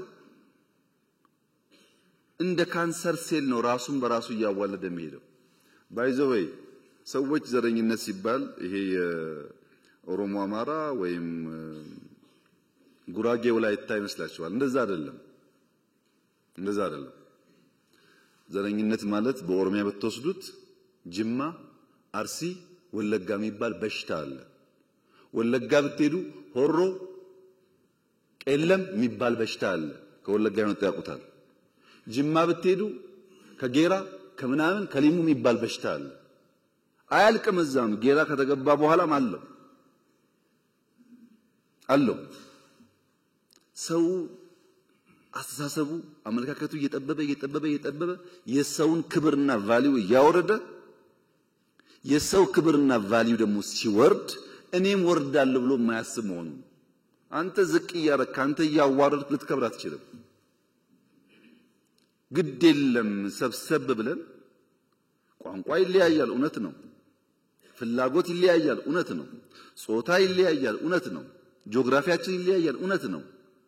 እነዚህን ተቀብለን ደግሞ አንድ የሚያደርገን በርካታ ቫልዩስ ስላሉ በእነሱ ጥላ ስር አብረን ሀገርን እንስራ፣ ኤግዚስት እናድርግ። አሁን ያለው ዘመን ሰርቫይቫል በራሱ ከባድ ችግር ስለሆነ መሰብሰብ ያስፈልጋል ብሎ ማመን አለበት ሰው። ሶስተኛው ጉዳይ ግን ታሪክን ማወቅ አሁን ያለውን ችግር መገንዘብ ብቻ ሳይሆን መጪውን ዘመንም በተወሰነ ደረጃ መገንዘብና ለዛ መዘጋጀት ያስፈልጋል። ለምሳሌ ሳይንስ ሙዚየም ያያችሁት አርቲፊሻል ኢንተለጀንሱም ኤሮዳይናሚክሱም ስፔስ ላይ ያያችሁት አውሮፕላን ላይ ያያችሁት ገና የዛሬ 20 30 ዓመት ዓለም ይጠቀምባቸው ቴክኖሎጂዎች እኮ እዛ ውስጥ አሉ። ለምሳሌ ኤርባስ ገና በ2050 ነው አየር ላይ የሚውለው። እኔና እናንተ አልታደልንም። ልጆቻችን ግን እሱን እያዩ ማደግ አለባቸው። ብርቅ መሆን የለበትም።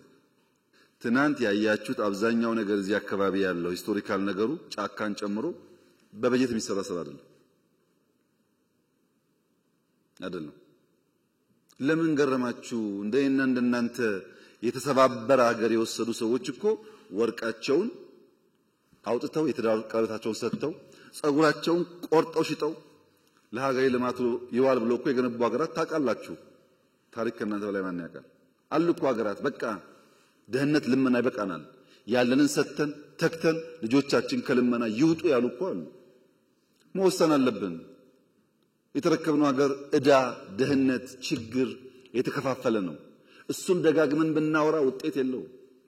ከዚያ ለመውጣት የሚያስችል አቅጣጫ ቪዥን እና ትጋት ያስፈልገናል። ያለንን ሰጥተን እንኳን ልጆቻችን አሁን እናንተ ካላችሁበት ላይፍ ሻል ያለ ከኖር ጥሩ ነገር ነው። መደገም የለበትም። የኛ ችግር መደገም የለበትም። ችግርን እያየን በመካድ ሳይሆን በመጋፈጥ፣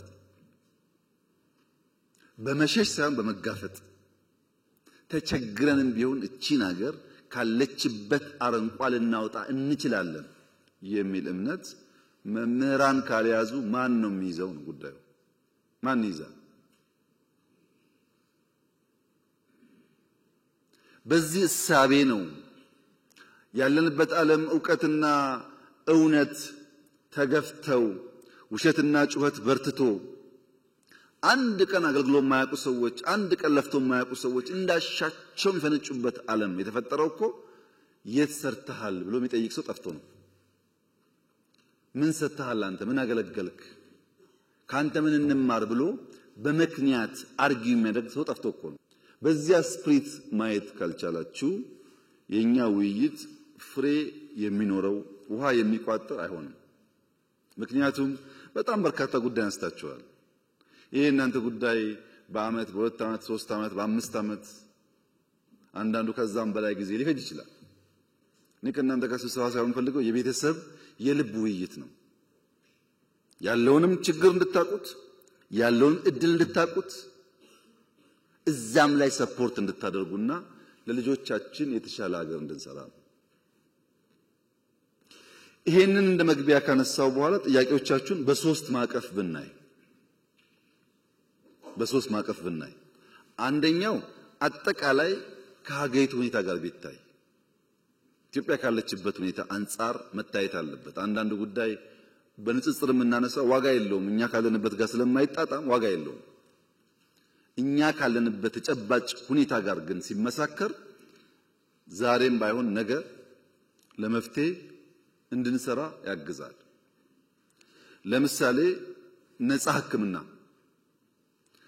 ነፃ ትምህርት፣ መኖሪያ ቤት፣ ቀረጥ ነፃ፣ ኮሚሽን የመሳሰሉ ጉዳዮች ደምረን ብናየው ከሌሎች ዘርፎች ጋር ያም ሆኖ ግን መምህራንን ለማገዝ ሕክምና እንዴት ነው የማህበራዊ ዋስትና አስፋፍተን አንድ መምህር ሲታመም ሳይቸገር ሊታከም የሚችለው ኢኖቬቲቭ በሆነ መንገድ እንዴት እንፍታው ብለን ማሰብ አለብን። ግን ስናስብ የትምህርቱንም የወታደሩንም የጤናውንም ሌላውም ሴክተር ደምረን መሆን አለበት። አሁን ቀረጥ ነፃ ከደሞዝ ግብር ቢቀነስ አላችሁ፣ መኪና ነፃ ቢገባ አላችሁ፣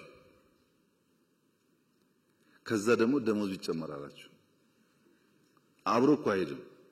መምህር መኖር አቅቶታል አላችሁ፣ ከውጭ ሀገር መኪና ቢያስገባ አላችሁ። አብሮ አይሄድም። ይሄ መኖር ያቃተው እንዴት ያስገባል መኪና? እውነታቸውን መኖር ተቸግረዋል ብዬ እንዳላስብ መኪና እንድናስገባ ደግሞ ዲዩቲ ፍሪ ፈቀድልን አላችሁ። 10 ሰውም ሊሆን ይችላል ያ ሰውዬ። ስንነጋገር ግን በወልን ነው ጉዳዩን። እኔ በህይወት እያለው መምህራን 70-80% መኪናቸውን ነድተው ሃይ ስኩል በር ላይ አቆሞ ሲያስተምሩ ከማየት በላይ ለኔ ደስታ የለም። ይሄን ለማየት ብታደር ከምንም በላይ የምፈልገው ጉዳይ ነው። ይሄን ለማድረግ ግን ምን እየሰራን እንደሆነ ውስጡን አነሳላችሁና እነዚያ ጉዳይ ሲመለሱ ነው ምላሽ እያገኘ የሚሄደው። ትናንትና ወዲያ ገደማ ነጋዴዎች ጋር ውይይት ነበረኝ። ዘሆል ነጋዴ ያነሳው ልክ እናንተ ደሞዝ እንዳላችሁት ግብር ቀንስልን፣ ዘሆል እዚያ ግብር ቀንስልን፣ እዚህ ደሞዝ ጨምርልን። አንድ ሀገር ነው ግብር ይሰበሰባል፣ ከሱ ይጨመራል። ካልተሰበሰበ አይጨመርም። ከየት ይመጣል? ሐሳቡ ግልጽ ነው። እነዚህን ጉዳዮች ከሌሎች ዘርፎች ጋር ደምረን ብናይ፣ በፖሊሲ በስትራቴጂ በእቅድ ብናይ ነው የሚሻለው። ፒስ ሚል በሆነ መንገድ እየተናገርን ብንሄድ ከሆነ ጊዜ በኋላ መጣችሁ ባለፈው ግብር ቀንስ ብለን ነበር፣ ነፃ ሕክምና ብለን ነበር፣ አልመለስከውም እንዳትሉኝ። የሚሻለው ይዣቸዋለሁ በማዕቀፍ እናያቸው እንደ ሀገር። ነገር ግን ደሞዝ በሚመለከት ሁለት ኢሹዎች አሉ። አንደኛው በዚህ ዓመት በያዝነው ዓመት መጠነኛ ደሞዝ እንጨምር ሲባል ምን ያክል ነው ኮስት የሚያደርገን? እንደ ሀገር ስለሆነ የሚጨመረው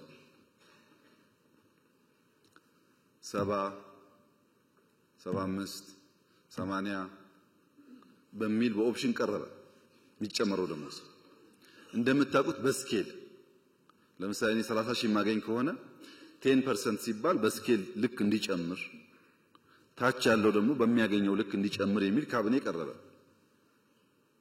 እና ግማሹ ካቢኔ አባላት ተቃወሙ። ትክክል አይደለም፣ ችግር የሁሉ ነው፣ ታች ግን ይብሳል። 2000 ብር 1000 ብር እየበሉ ቤተሰብ የሚያስተዳድሩ ሰዎች ስላሉ በስመ የደሞዝ ክፍያ ሃይራርኪያል በሆነ የሚከፈለው መንገድ ከሄድን ታቹ ስለሚጎዳ ከኛ ከሚኒስትሮቹ ወይም ከፍተኛ ከተከፋይ ከሆኑት ይቀንስና ታች እናስፋዋል። ታች ዝቅተኛው የመንግስት ተከፋይ 1700 አካባቢ ነበር። 300% ጨምረን 4800 ገባ። ይሄ በሚሆንበት ሰዓት 70 75 80 የነበረው አጠቃላይ ሀገራዊ ጭማሬ 91 ቢሊዮን ይገባል ተባለ። ፐርሰንቴጁ ስላደገ ይሁን ይግባ፣ ታች ያለው ከሚራብ ላይ ያለው ይቆያል። ለሁሉም ብናደርግ ጥሩ ነበር። ለሁሉም ካልቻልን ግን ሞር የተጎዳውን ብንደግፍ ይሻላል ነው ሐሳቡ የነበረው። ይሄን የሚጠላ መምህር ያለ አይመስለኝም። ይሄ ተከፋይ ነው። የማይከፈላቸው ደግሞ አሉ፣ ደሞዝ የማይከፈላቸው። ለምሳሌ አርሶ አደር አለ፣ መድኃኒት አለ፣ ሴፍቲ ኔት አለ። 340 350 ቢሊዮን ብር ኢትዮጵያ ደጉማለች በዚህ ዓመት። በአንድ በኩል ደሞዝ፣ በሌላ በኩል ነዳጅ፣ ማዳበሪያ፣ መድኃኒት፣ ሴፍቲ ኔት ድጎማዎች ደግሞ 350 ቢሊዮን ወስደዋል። ያን እንዳለ ወስደን ደሞዝ ብናደርገው እናንተ ደስ ይላችኋል፣ አርሶ አደር ይከፋዋል። አርሶ አደር ከከፋው ግን ዋጋ የለውም፣ የእናንተን ገደል ገባ ማለት ነው። እንዳለ ወስደን ለኛ ሰራተኞች ብንከፍል ደሞዝ ከፍ ይላል። ግን በታክሲ ምክንያት የሚሰቃዩ ሰዎች አሉ። ነዳጅ ካልደጎመን መንቀሳቀስ የማይችሉ ሰዎች አሉ። ምን አለ ታዳኛ 91 ቢሊዮን ለኛ ሰራተኞች፣ 300 ደግሞ ለመላው የኢትዮጵያ። እዛ ውስጥ እነሱም ይጠቀማሉ። የሕክምና መድኃኒት ሰብሲዳይዝ ሲደረግ ለእናንተም ለኔም ጭምር ነው የሚደረገው። ነዳጅ ሲደረግ ለኔም ለእናንተም ይደረጋል። ማዳበሪያ ሲደረግ ለኔም ለእናንተም ይደረጋው። በቀጥታ ባንቆጥረውም በተዘዋዋሪ ማለት ነው። ጥያቄያችሁ ግን አንደኛ ሌጂቲሜት ነው፣ ሁለተኛ ደግሞ ብዙዎቻችሁ የምታነሱት ለፖለቲካ ለቅንጦት ሳይሆን የሰርቫይቫል ጉዳይ አድርጋችሁ ነው። አጣጥመን ለመሄድ ማክሲመም እንሰራለን። ደሞዛውን ብንጨምር ለምሳሌ ለመምህራን ስፔሻል አድርገን 30 40% ብንጨምር አሁን ከሚያገኘው ብለን ብንጨምር ችግሩ ይፈታል ወይ? አይፈታም። የእናንተ ችግር በደሞዝ ጭማሪ ብቻ የሚመለስ ጉዳይ አይደለም። ሰውየው አንድ ቁና ገብስ ይዞ ሙያተኛ ጋር ይሄዳል። ሙያተኛ ጋር ሄድና ይኸውልህ አንድ ቁና ገብስ አለኝ፣ ከዚህ ውስጥ ለዳቦ ለገንፎ እህል ለቆሎ ለጠላ እህል ስለምፈልግ ይሄንን በዚያ መልክ አስተናርተህ ስጠኝ ይለዋል። አንድ ቁና ነው። ዳቦ አለ፣ ቆሎ አለ፣ የገንፎ እህል አለ፣ የጠላ እህል አለ። ፍላጎቱ ብዙ ነው እና ሙያተኛው ወይ ፍላጎትህን ቀንስ ወይ ገብሱን ጨምር አለው። ያለኝ ይሄ ነው እንዴት አድርጌ ልጨምር ሲለው ሁለት ምርጫ አለ። አንደኛው ምርጫ አሁን ያለ አንድ ቁና ስለሆነ ለዳቦ ብቻ ወይም ለገንፎ ብቻ ላዘጋጅልህ። የለም የዳቦም የገንፎም ፈልጋለሁ ካክ ደግሞ አትብላ። አሁን ያዘውና ዘንድሮ ዝራውና በሚቀጥለው 5-6 ቁና ሲሆንልህ ያኔ ይዘውና አለው ይባላል። እናንተ ግን እንዳዋቂ እንደ ልባም ሰው ማሰብ ያለባችሁ ጉዳይ ገበታ ላይ ያለው 3 እንጀራ ከሆነ እኛ 10 ሰዎች ከሆነ እዚሁ ገበታ ላይ ያለውን እንጀራ ነው የምንሻማው። 3ቷን ለ10 ልባም ሰዎች ለትውልድ የሚያስቡ ሰዎች በተለይ መምህራን ሲሆኑ ማሰብ ያለባቸው እንዴት ገበታው ላይ ያለውን ማድ 5 6 7 10 እናርገው። ገበታውን እናስፋው እንጂ ያለችውን ብንሻማ እሷን ብንቀራመት እኛም በደህነት ልጆቻችንም ከዛ የባሰ ደህነት ይጠብቃቸዋል። ገበታ ማስፋት በምርት ነው የሚመጣው፣ በከንቱ አይመጣም። እሱ ላይ አብረን መስራት ይኖርብናል። የመጀመሪያው ማቀፍ ምንድነው? አጠቃላይ በሀገር እንየው። ነፃ ያችሁት ጉዳይ ለእናንተ ብቻ አይሆንም። በሀገር ማቀፍ እናያለን። የትምህርት ኮሚሽን ተባለው መከራ እየበላን ያለነው ተቋም ሪፎርም ለማድረግ ነው። ብዙ አይነት ሰው ነው ያለው እና ሌላ በሽታ ከምንጨምር ባሉን ተቋሞች ውስጥ ስራችን አዘምነን የመምህራን ጥያቄ ደግሞ እንደዚህ መነጋገር እስከቻልን ድረስ ማናቀው ጉዳይ አይደለም እየፈታን ብንሄድ ነው የሚሻለው በሚል ማቀፍ ውስጥ ብናየው። እዚያ የቀሩትሳ ሁለተኛው ማቀፍ አሰራራችን፣ ህጋችን፣ ስትራቴጂያችን እንፈትሽ። ትናንት በነበረን ዕውቀት በነበረን አንደርስታንዲንግ የሰራናቸው ጉዳዮች ያጎደሉት ጉዳይ ካለ እንፈትሽ። ለምሳሌ ከፖሊሲ ጋር ያያይዞ ወንድም ያነሳቸው ጉዳዮች ባለፈው ታስታውሱ ከሆነ አማርኛ እንደ ሰብጀክት ለማትሪክ ይቀርብ ነበር ታውቃላችሁ። ይሄ ለአማርኛ ቋንቋ ተናጋሪዎች የሚያዳላ ነው፣ ሌሎች ከአማርኛ ውጭ ቋንቋ የሚናገሩ ሰዎች ተጎድተዋል ተብሎ ነው የቀረው። ጭቅጭቁ የነበረው እንደዛ ነው። አሁን ደግሞ ኦሮምኛና አማርኛ ነው። ማትሪክ ብናስገባ ወላይታ ተጎዳው አይልም ወይ? ትግራዋይ ተጎዳው አይልም ወይ? ሶማሌ አይልም ወይ? አፋር አይልም ወይ? ሁሉንስ እንችላለን ወይ? እንዴት ስናጣጥመው ማሰብ ይፈልጋል። ምክንያቱም ለሁሉ አክሽን ከሌላው ግን ጥያቄ አለ።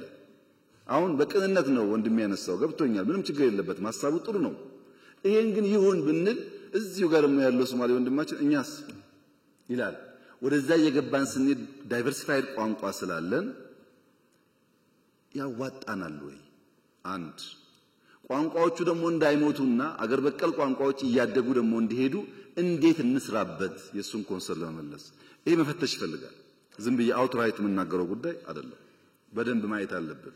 ከመምህራን ሙያ ብቃት ጋር፣ ስልጠና ጋር፣ ከትምህርት ፍኖተ ካርታችን ጋር፣ ስትራቴጂያችን ጋር ያነሳቸው ጉዳዮች ፍተሻ ይፈልጋሉ። መዋጮ እናንተ ሳታቁ ከደሞዛችሁ በቀጥታ የሚቆረጥ ከሆነ ስህተት ሳይሆን ወንጀል ነው። ትክክል አይደለም። እናንተን ሳያማክሩ መቁረጥ ማንም ሰው አይችልም። ደሞዝ እኮ የግል ሀብታችሁ ነው። አማክሯችሁ ናዋጣ ካላችሁ ብቻ ነው የሚደረገው። መዋጮ ግን ያስፈልጋል ወይ አያስፈልግም ያላችሁ እንደሆነ ምርጫ እናንተ ነው። ግዴታ አይደለም። እኔ በመዋጮ ነው ይሄን ግቢ የሰራሁት። ትናንት ሳይንስ ሙዚየም የሰራው በጣም አብዛኛው ነገር እንደዛ ነው። እንኳን እናንተ የውጭ ሰው ያዋጣ ስለሆነ ለምን ያለን ሪሶርስ ውስን ነው። ተሻምተን ካላመጣን በቀር ስራ እንሰራ። ወንጪ፣ ጎርጎራ፣ አላላኬላ፣ ጨበራ ምናምን ይባሉ በሙሉ መዋጮ ነው። እሱ ሁሉ ይቀራል ማለት ነው። መዋጮ ግን አምነን ፈቅደን ወደን በአቅማችን ልክ የምናደርገው እንጂ በጅምላ የሚቆረጥ መሆን የለበትም። እንፈትሻለን፣ ይሄንን ጉዳይ እንፈትሻለን። የፖሊሲ ውይይት ላይ መምህራን ቢሳተፉ እንፈትሻለን። ይሄን በሚመለከታቸው ጉዳይ ላይ ለማወያየት ዝግ ነበር ወይ እስካሁን ያለው ሁኔታ ከነበረስ እንዴት እናሻሽለው ይለው እንፈትሻለን። ግን ማወቅ ያለባችሁ ነገር ህግ አውጪ፣ ህግ ተርጓሚ፣ ህግ አስፈጻሚ የሚባል ተቋማት አሉ። እዚህ ውስጥ አትሻሙ። እናንተ ቦታችሁ እሱ አይደለም። ያን አዋጅ እኔ እጄን ሳላወጣ ጸደቀ እንዳትሉ፣ አዋጅ አጽዳቂ ባለቤት ስላለ እሱ ያጽድቅ። እኔ ግን ለምን አልወያይበትም? ለምን አልመክርበትም? ሐሳብ አለኝ ስትሉ እንፈትሽ። እንዴት እንዳርገን እንደምንችል ያን ፕላትፎርም እንደምንፈጥር እኔ አሁን ቴክኖሎጂ ስላለ ቨርቹዋሊ ማድረግ ይቻላል። ችግር አይደለም። ብዙ ሐሳቦቻችሁ ጠቃሚ ስለሚሆን አሰራራችንን ፈትሸን ህጋችንን ፈትሸን የጎደለ ካለ የሞላን እንሂድ። ማህበራዊ ጉዳይ ላይ የትምህርት ፖሊሲ ላይ በእንደዚህ አይነት ጉዳይ መፈተሽ ያለባቸው ህጉን፣ አሰራሩን፣ ስትራቴጂውን አይተን የማይጣረሱ ጉዳዮች ከሆኑ የምናያቸው። ይሄ የሚጨምረው የትምህርት ቋንቋ ብቻ ሳይሆን ትምህርት የምንሰጥበትን መንገድም ጭምር ነው። ለምሳሌ ጃፓን እስከ 10 ዓመቱ ድረስ ተማሪ ፈተና የሚባል ነገር የለም፣ ኤክስ እና ራይት የሚባል ነገር የለም፣ ጀጅመንት የለም። መዋለ ህጻናት ከዛ ደግሞ ቢያንስ ከ1 እስከ 4 ሲማር ፈተና ተፈትኖ ራይት ኤክስ አይደረግም። የጃፓኖች ዋነኛ ዓላማ አንድ ሰው የሚሰራበት ዋናው እድሜ ይሄ እድሜ ነው። ከዛ በኋላ ብዙ መረጃ የጨመረ ይሄዳል እንጂ ፋውንዴሽኑ እዚህ ጋር ነው ያለው። እዚህ ጋር መማር ያለበት አንደኛ ቲም ወርክ፣ ከጓደኞቹ ጋር በጋራ መስራት፣ መደማመጥ፣ መተጋገዝ፣ ተፈጥሮን ማድነቅ፣ ኃላፊነት መውሰድ ነው ማስተማር ያለብን ብለው አልጋ ያስነጥፏቸዋል። ሽንት ቤት ያጸዳሉ፣ ግቢ ያጸዳሉ። አበባ በሆነ ሰበብ አበባ ቆርጦ አንዱ ጓደኛ ለአንዱ ጓደኛ ይሰጣል። አቲቲዩድ ላይ ይሰራሉ። እና ጃፓኖች መጀመሪያ ነው መሰራት ያለበት ኤርሊ ቻይልድሁድ ላይ ስራ ያስፈልጋል። እዛ ያልተገነባ ሰው ብላሽ ነው ብለው ያምናሉ። ምን እንማራለን ከዚህ? አሁኑኑ ዛሬ እንጀምር አላችሁም፣ ግን መፈተሽ አለብን። እንፈትሽ የሚያዋጣን ከሆነ። እኛ ምን አደረግን? እንደተባለው ከ30 ሺህ በላይ መዋለ ህጻናት ገንብተናል ባለፉት 5-6 ዓመታት። ከ30 ሺህ በላይ በዚያ ምክንያት መምህራን የቀጠርን ነው። ለምን? ልጆች ቤት ከሚውሉ ጓደኞቻቸው ጋር ቋንቋ እየተናገሩ ስጠኝ አትስጠኝ እየተባባሉ ለአንደኛ ክፍል ቢዘጋጁ ይሻላል። እንደዚያ ካልሆነ ውሎ አድሮ የተሻለ ብቃት ያለው ሰው አናገኝም በሚል ሂሳብ ነው። ለምሳሌ የትምህርት በጀት ቢጨምር በጀት ችግር አለ። 2-3 አንስታቸዋል። አንድ ዩኒቨርሲቲ ያለው በጀት ከራሱ ከትምህርት ሚኒስቴር ይበልጣል። ከራሱ ከትምህርት ሚኒስቴር ቢሊየንስ እኮ ነው የሚመደበው። ጓዶች አታውቁም እንዴ? ምን ያደርጋል ዩኒቨርሲቲ? ስታዲየም፣ ሆቴል፣ አጥር። ለዚህ እኮ ዩኒቨርሲቲ ይቁም ያልነው። ዩኒቨርሲቲ ማለት የኮንዶሚኒየም ግንባታ ማህበር ማለት አይደለም። ለምሳሌ ጅማ ዩኒቨርሲቲ ጤና ላይ የሚሰራ ከሆነ ይሁን ሆስፒታል ይገንባ። ሌላ ደግሞ ያለው አዳማ ዩኒቨርሲቲ ሳይንስ ላይ ከሆነ የሳይንስ ላብ ይገንባ። ፋሽን እኮ ነው ሁሉም ሆስፒታል። ፋሽን አይደለም? ይጥቀመው አይጥቀመው ሁሉ ስታዲየም፣ ሁሉ የሆነ አጥር ፓላስ ይመስል ይሄ ሁሉ ብር ይወጣበታል። እያንዳንዱ ዩኒቨርሲቲ የሚወስደው ገንዘብ ብትደምሩት የትኛውም ተቋም ኢትዮጵያ ውስጥ ያን የሚያክል በጀት የሚወስድ የለም። በተናጠል አትዩት ጉዳዩን በድምር ነው ማየት ያለባችሁ። ከኛ ቋት ሲወጣ ምናሰላው በዛ መንገድ ነው። ሁለተኛ ሃይስኩል አግዙ ደግፉ የተባለው በቅንነት ለምሳሌ እንደሚያነሳው እውነቱን ነው። መታገዝ የሚፈልጉ ክልሎች አሉ። በአየር ጸባይ ምክንያት በስራ ባህል ምክንያት ብዙ የማይተጉ ክልሎች አሉ። ማገዝ አለብን።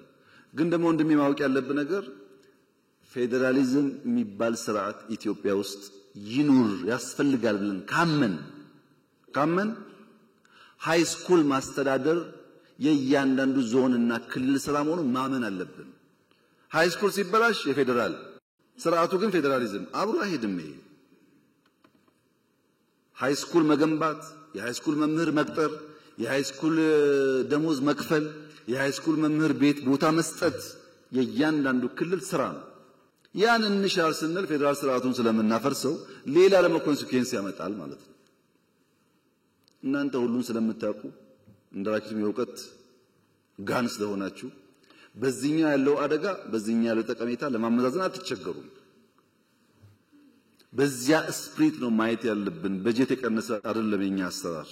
ዩኒቨርሲቲ አካባቢ ያሉ ሰዎች እዚህም ካላችሁ እኔ እስካሁን ባየሁት ጥቂት ዩኒቨርሲቲ ካልሆነ በቀር አብዛኛው የሰፈር ልጅ ቀጥሮ የሰፈር ቲፎዞ አምጥቶ ፕሮጀክት ምናምን ኮሚሽን ብሎ ወንበሩን የሚያደላድል እንጂ ዩኒቨርሲቲ ግቢ እንኳን የሚያጸዳ ሰው ብዙ አላየሁም።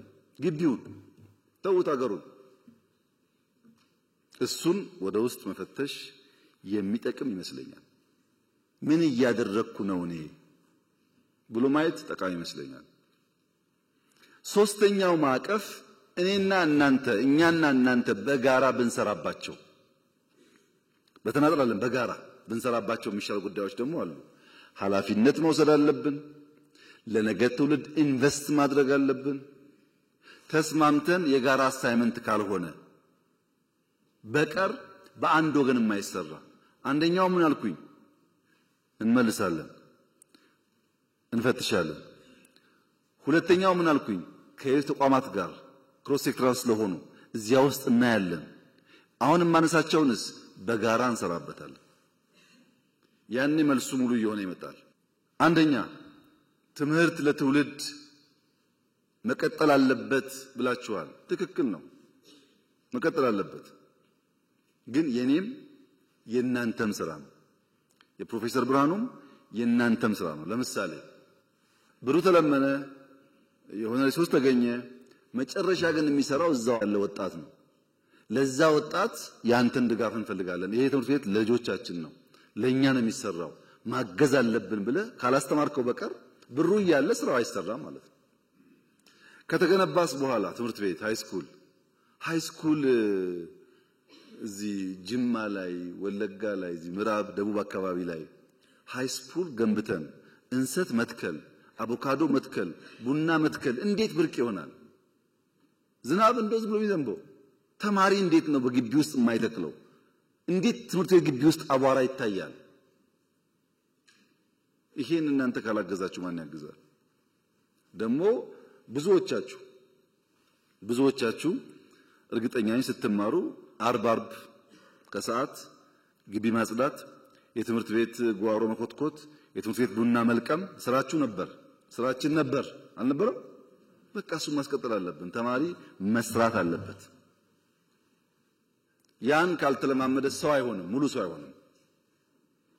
ይሄን ከናንተ ድጋፍ እንፈልጋለን። ምርታማነት አርሶ አደሩ ፕሮዳክቲቭ እንዲሆን ኢኒሼቲቮች ሲመጡ ከዚህ ይሁነኝ ብላችሁ በየከባቢያችሁ ማየት። ለምሳሌ አሁን ኮሪደር ብለን ቢሾፍቱ፣ አዳማ፣ ሻሸመኔ፣ ጅማ፣ ነቀምት ወደ ምስራቅ ያለው እንኳን ትቼ እነዚህ ሁሉ ከተሞች ይገነባል ኮሪደር።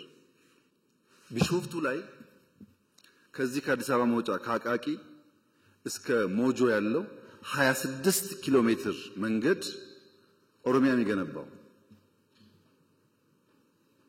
የኦሮሚያ ከተማ በሙሉ ቢሾፍቱ ብቻ ቢሆን ኖሮ ጅማ ቢቀር ነቀምቴ ቢቀር ምናምን ቢቀር ኖሮ አዲስ አበባ ያየሽውን 100% ታይ ነበር እዛ። ኦሮሚያ ግን ትልቅ ነው። ብሩ ግን ውስን ነው። በዚያች ውስን ሀብት ልክ እንደ አዲስ አበባ አንድ ቦታ የሚታይ ጉዳይ ማድረግ አይችልም። ይሄን እናንተ አንደርስታንድ ማድረግ አለባችሁ። ኮሪደር ከተማ ላይ ግን ቢያንስ በትንሹ እኔ እንኳን በቅርበት እመራቸው ጅጅጋ፣ ሐረር፣ ድሬዳዋ 3 ትላልቆች አሉ። በምስራቅ ጅማ፣ ነቀምት አለ፣ ቢሾፍቱ፣ ሮቤ አለ፣ ሐዋሳ፣ አርባ ምንጭ፣ ሶዶ፣ በቅርቡ ደግሞ ያየሁት ማዕከላዊ ክልል ውስጥ ያሉ 3-4 ከተማዎች በተለይ ደግሞ የሀዲያ ዋና ከተማ አሉ እንቅስቃሴዎች። መጠናቸው ግን እንደ አዲስ አበባ መሆን አይችልም። ብሩ ትንሽ ስለሆነ እዛ የሚዋጣው ብር ውስን ነው፣ የሚሰጠው ብር ውስን ነው። ልክ እንደ አዲስ አበባ ማድረግ አይቻልም። ወደ ዋና ጉዳይ ስመጣ በቅርቡ በሐላባ፣ ከምባታ፣ ሀዲያና ስልጤ የገጠር ኮሪደር ብለን ጀምረናል። እነዚህ ስራዎች 4-5 አርሶ አደር ሶላር ሲስተም ያለው፣ ሽንት ቤት ያለው፣ ሳሎን መኝታ ቤት ያለው፣ የከብቶች ቤት ያለው፣ መጠነኛ ጓሮ እርሻ ያለው ሞዴል ለመስራት ነው። በእኛ አቅም 4 ጀመር። እዛ አካባቢ ያላችሁ ሰዎች ፎሎ አድርጋችሁ ደግፉ፣ እንዲባዛም አድርጉ። ያ ነገር መንግስት አክሮስ ዘ ካንትሪ ቤት ሊገነባ አይችልም። ታውቃላችሁ። ማሳያ ስራ ነው የሚሰራው። ባለፉት 6 ዓመታት አዲስ አበባ ላይ እዚያ አዋሬ እያፈረስን ስንገነባ ታውቃላችሁ። አሁን ደግሞ አዲስ አበባ ይበቃል ብለን በገጠር ኮሪደር አርሶ አደር ለመንካት መተናል። እሱን ማስፋት ላይ ብታግዙን፣ የጋራ ትርክት መገንባት ላይ ቅድም እንደሚያነሳው 100% ከሐሳቤ ጋር ይስማማል። የጋራ ትርክት መገንባት ላይ እንደሚያስፈልግ አውቀን ስትራቴጂ ቀይሰን እቅድ አወጥተን እየሰራንበት ነው። የእናንተ ድጋፍ ግን ያስፈልጋል። ሰው ነው፣ ሰው አትግደል፣ ወንድምህ ነው የሚል እሳቤ በየቀኑ በየትምህርት ቤት ካልተነገረ በስተቀር በሚዲያ ብቻ በቂ አይደለም። አብረን እንስራ። እሱን ምርታማነት ላይ ስንዴው፣ ቡናው፣ ሻዩ ፕሮዳክቲቪቲ እንዲያድግ አርሶ አደር ማንቃት ማስተማር ላይ አብረን እንስራ። የትምህርት ጥራት ላይ አብረን እንስራ። በመንግስት ፖሊሲ ብቻ አይመለስም። መልካም አስተዳደር አብረን እንስራ።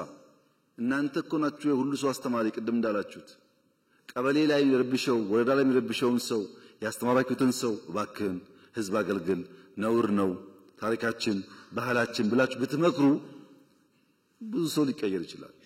አግዙ። እሱ ላይ እኔ ጋር ብትወረውሩ ጠጠሩን ብቻዬን አልፈታውም። ብንተጋገዝ ግን ሊቀንስ ይችላል። እንደነዚህ አይነት ጉዳዮች በጋራ ብንሰራ የኛን ሁኔታ ተገንዝበን ብዙ ዕዳ ያለበት ሀገር መሆን አውቀን ከኋላ ደግሞ አርፍደን ደራሽ ስለሆን ፈጥነን ቀንም ማታም ሰርተን ነገርን ቀይር ካላችሁ መተጋገዝ ይፈልጋል። አንዳንዱን እንመልስላችኋለን፣ አንዳንዱን እንፈትሻለን ፖሊሲዎቻችን። አንዳንዱን ግን በጋራ ካልሰራን በቀር በእኛ ብቻ አይመለስም። ካገዛችሁን ካገዝናችሁ ከተጋገዝን ግን በእርግጠኝነት ጊዜ ይወስዱ እንደሆን እንጂ እየተፈቱ ይሄዳሉ። በመንግስት በኩል እነዚህን ያደሩ ችግሮች በ5 ማዕቀፍ ውስጥ ልንፈታ ወስነናል። በ5 ማዕቀፍ ውስጥ የመጀመሪያው ኢንክሉሲቭ ናሽናል ዲያሎግ ነው። ብዙ የሚያጨቃጭቅ ጉዳይ አለን፣ ግን ቁጭ ብለን በንግግር እንፍታ፣ በውይይት እንፍታ፣ በመደማመጥ እንፍታ። መደማመጥ ያስፈልጋል። የአንዱ ፍላጎት ሲሳካ አንዱ ስለሚያኮርፍ አንዱ አስኮርፎ ደግሞ የተሟላ ሀገር መፍጠር ስለማይቻል እንወያይበት ነው ያልነው። በእናንተ እድሜ በአባቶቻችሁም እድሜ የኢትዮጵያ መንግስታት አንዳቸውም ቢሆኑ ጉዳያችንን በውይይት እንፍታ ብለው የውይይት አውድ ፈጥረው አያውቁም። ኢንክሉሲቭ ናሽናል ዲያሎግ በኢትዮጵያ ታሪክ የመጀመሪያው ነው። ለመጠቀም ያለው ፍላጎት ግን ውስን ነው። እንወያይ ይልሃል። እሺ እንወያይ ተቋቁም ነው አይወያይም። ካልተወያየ ችግሩን ካልተናገረ ግን መፍትሄ ከየትም ሊመጣልት አይችልም። እና አንዱ መፍትሄ ያለው እንወያይ። ስለምን ደሞዝ ሊሆን ይችላል፣ መሬት ሊሆን ይችላል፣ ህገ መንግስት ሊሆን ይችላል፣ ስልጣን ሊሆን ይችላል፣ ድንበር ሊሆን ይችላል፣ ባህር በር ሊሆን ይችላል። ግን እንወያይ። በውይይት በምክክር እናርገው። ስንመካከር አንዳንዱን ዛሬ አንዳንዱን ነገ አንዳንዱ ደግሞ እናቆየዋለን። ካልተመካከርን ቅደም ተከተል ይጠፋል። አንዱ ማዕቀፍ ውይይት ነው። እሱ ላይ እናንተም ሚናችሁን መጫወት አለባችሁ። ሁለተኛው ማዕቀፍ የሽግግር ፍትህ ነው። ተበድያለሁ፣ ተገድያለሁ፣ ተቀምቻለሁ፣ ተጎድቻለሁ ብዙ ሮሮ ስላለ አላየንም አልሰማንም ብለን ከምንዘጋ የሽግግር ፍትህ ብናበጅ በየጊዜው የተጎዱ ሰዎች ካሉ በይቅርታም በሽግግር ፍትህም ቢታይላቸው ለአንዴና ለመጨረሻ ጊዜ የትናንትናው ታሪክ ፋይል ዘግተን መማሪያ ብቻ አድርገን ወደፊት ለመንደርደር ያግዘናል እና የሽግግር ፍትህ እናበጅ። እንወያይ ብቻ አይደለም፣ ቁስል ባለበትም ፍትህ እናረጋግጥ። ሶስተኛው ማዕቀፍ በርካታ ሰዎች አኩርፈው ጫካ ገብተዋል።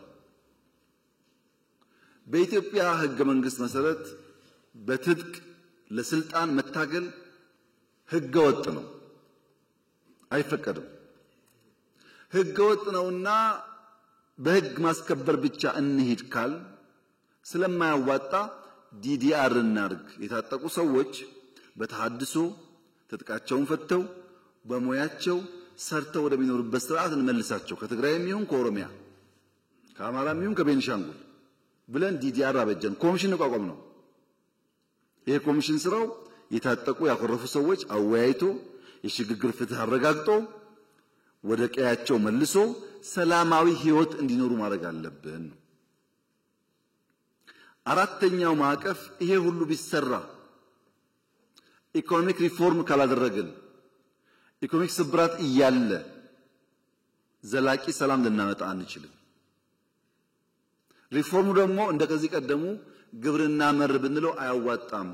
ብዝሃ ዘርፍ መሆን አለበት። ግብርናም፣ ኢንዱስትሪም፣ ማይኒንግም፣ ቱሪዝምም፣ አይሲቲም በሁሉም ዘርፍ ካልተንቀሳቀስን አንድ በአንድ አንደርስም ብለን ግብርና ላይ እንዳላችሁት እኮ ነው። የኢትዮጵያ ግብርና በኩታ ገጠም በማዳበሪያ አቅርቦት ስፋት በኢሪጌሽን በአመት ሁለቴ በማምረት ገና ብዙ ስራ ይጠበቅብንም የሚጨበጥ የሚታይ ለውጥ መጥቷል። መካድ አይቻልም። በቡና በስንዴ በሩዝ መጥቷል። ገና ግን ብዙ ስራ ይጠበቅብናል። ጥያቄ የለውም። እሱ ያልታረሰ ቦታ ሰፊ አለን፣ ውሃ አለን። በስፋት በኩታ ገጠም በማሽነሪስ ምርታማነት ማሳደግ አለብን። ጅማሮ ግን ተስፋ ሰጪ ነው። በኢንዱስትሪም እንደዚሁ ነው። በቱሪዝም ትናንት እንዳያችሁት ነው። በጣም በርካታ ስራ ተሰርቷል። በአይሲቲም ተሞክሯል። እንደዚሁ ማይኒንግ ከዚህ ቀደም የተዘነጋ ሴክተር ነው። በዚህ አመት ለመጀመሪያ ጊዜ ላለፉት ብዙ አስርተ ዓመታት በኢትዮጵያ ውስጥ ነምበር 1 ኤክስፖርት ቡና ነው። ከቡና ቀጥሎ ያሉት ተደምረው ወደ ቡና አይጠጉም። ዘንድሮ ግን በኢትዮጵያ ኤክስፖርት አንደኛው ወርቅ ነው። ስለዚህ ማይኒንግ ያስፈልጋል ማለታችን ሰርቷል ማለት ነው።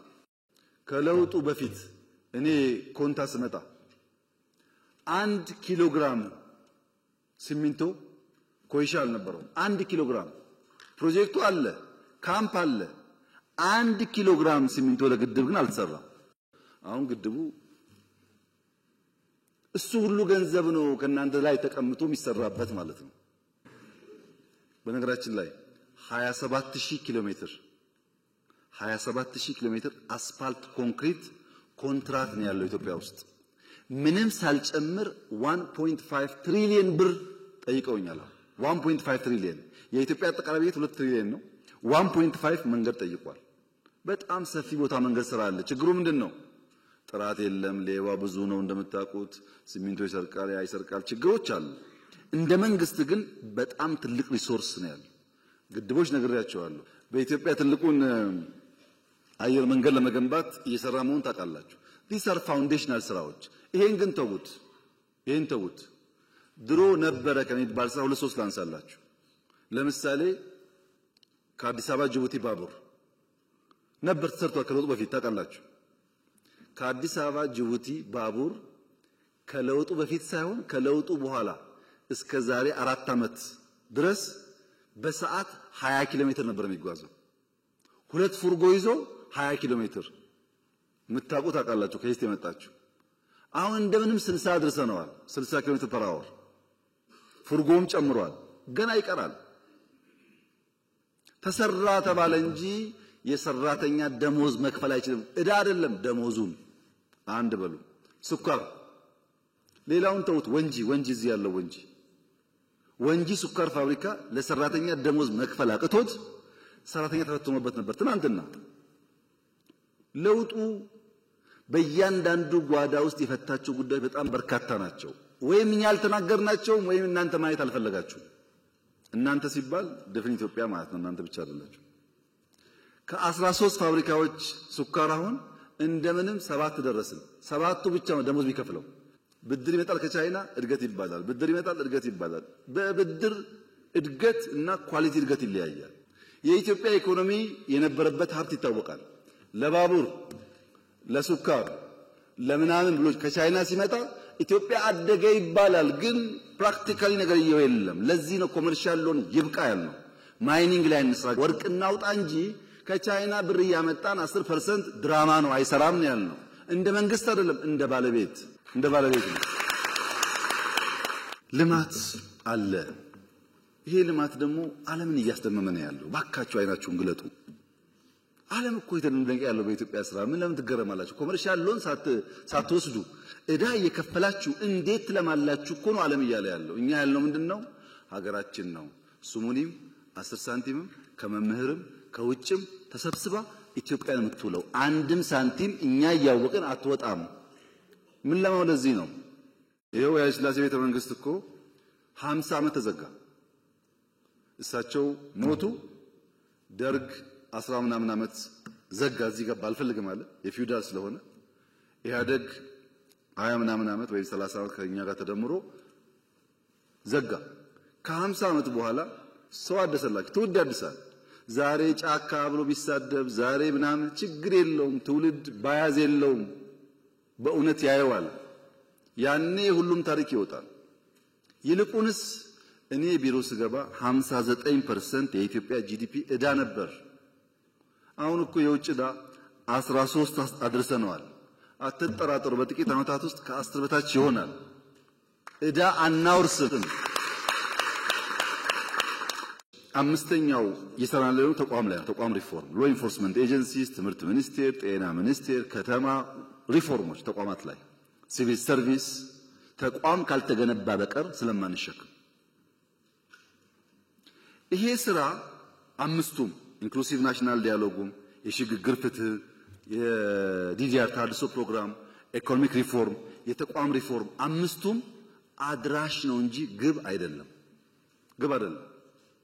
ስንናገር ውለን ብናድር ግብ መሆናችን ተናግረን ከዛ ወደ ልማት እንገባለን ነው ተናግረን ውጊያ እንቀንሳለን ነው እንጂ ንግግር ግብ አይደለም ግብ ነው እንዴ ዲዲአር ግብ እኮ አይደለም ከምንተዋኮስ አብረን እናርሳለን ለማለት ነው እንጂ ግብ አይደለም እነዚህ አምስት ጉዳዮች ማየት ያለባችሁ ልክ አንድ ሰው ትኬት ቆርጦ አሜሪካን ሲጓዝ እንዳለው ስፕሪት ነው አንድ ሰው ትኬት ቆርጦ ወደ አሜሪካ ሲሄድ የሚሰጠው አንድ ወንበር ነው ታውቃላችሁ ሰዓቱ 10 ምናምን ሰዓት ነው በረራው አንድ ወንበር ይሰጠዋል መቀመጫም ነው ከደከመውስ አልጋም ነው መንቀሳቀሻ ቦታ የለም ታውቃላችሁ ትንሽ ቦታ ነው አውሮፕላን ላይ ሰው ቢርበው ምግብ ቢል አንዴ ሁለቴ ይሰጣል ግን ይሰጥ ፈልገህ አይደለም ይሰጣል ታሽጎ ይሰጣል እንጂ ይሄኛውን አልፈልግም ምስር አርግልኝ አይባልም አየር ላይ ይባላል ሽሮ አርግልኝ እኮ አይባልም ወይ ትበላለህ ወይ ትተዋለህ ለምን የአውሮፕላን ስራ ማድረስ ነው እንጂ እኮ አውሮፕላን በራሱ አገር አይደለም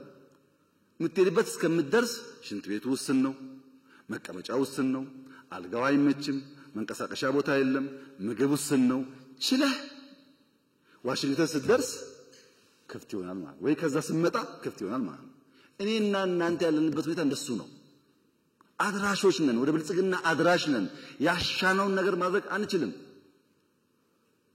አንችልም ማመን አለባችሁ ይሄን ጉዳይ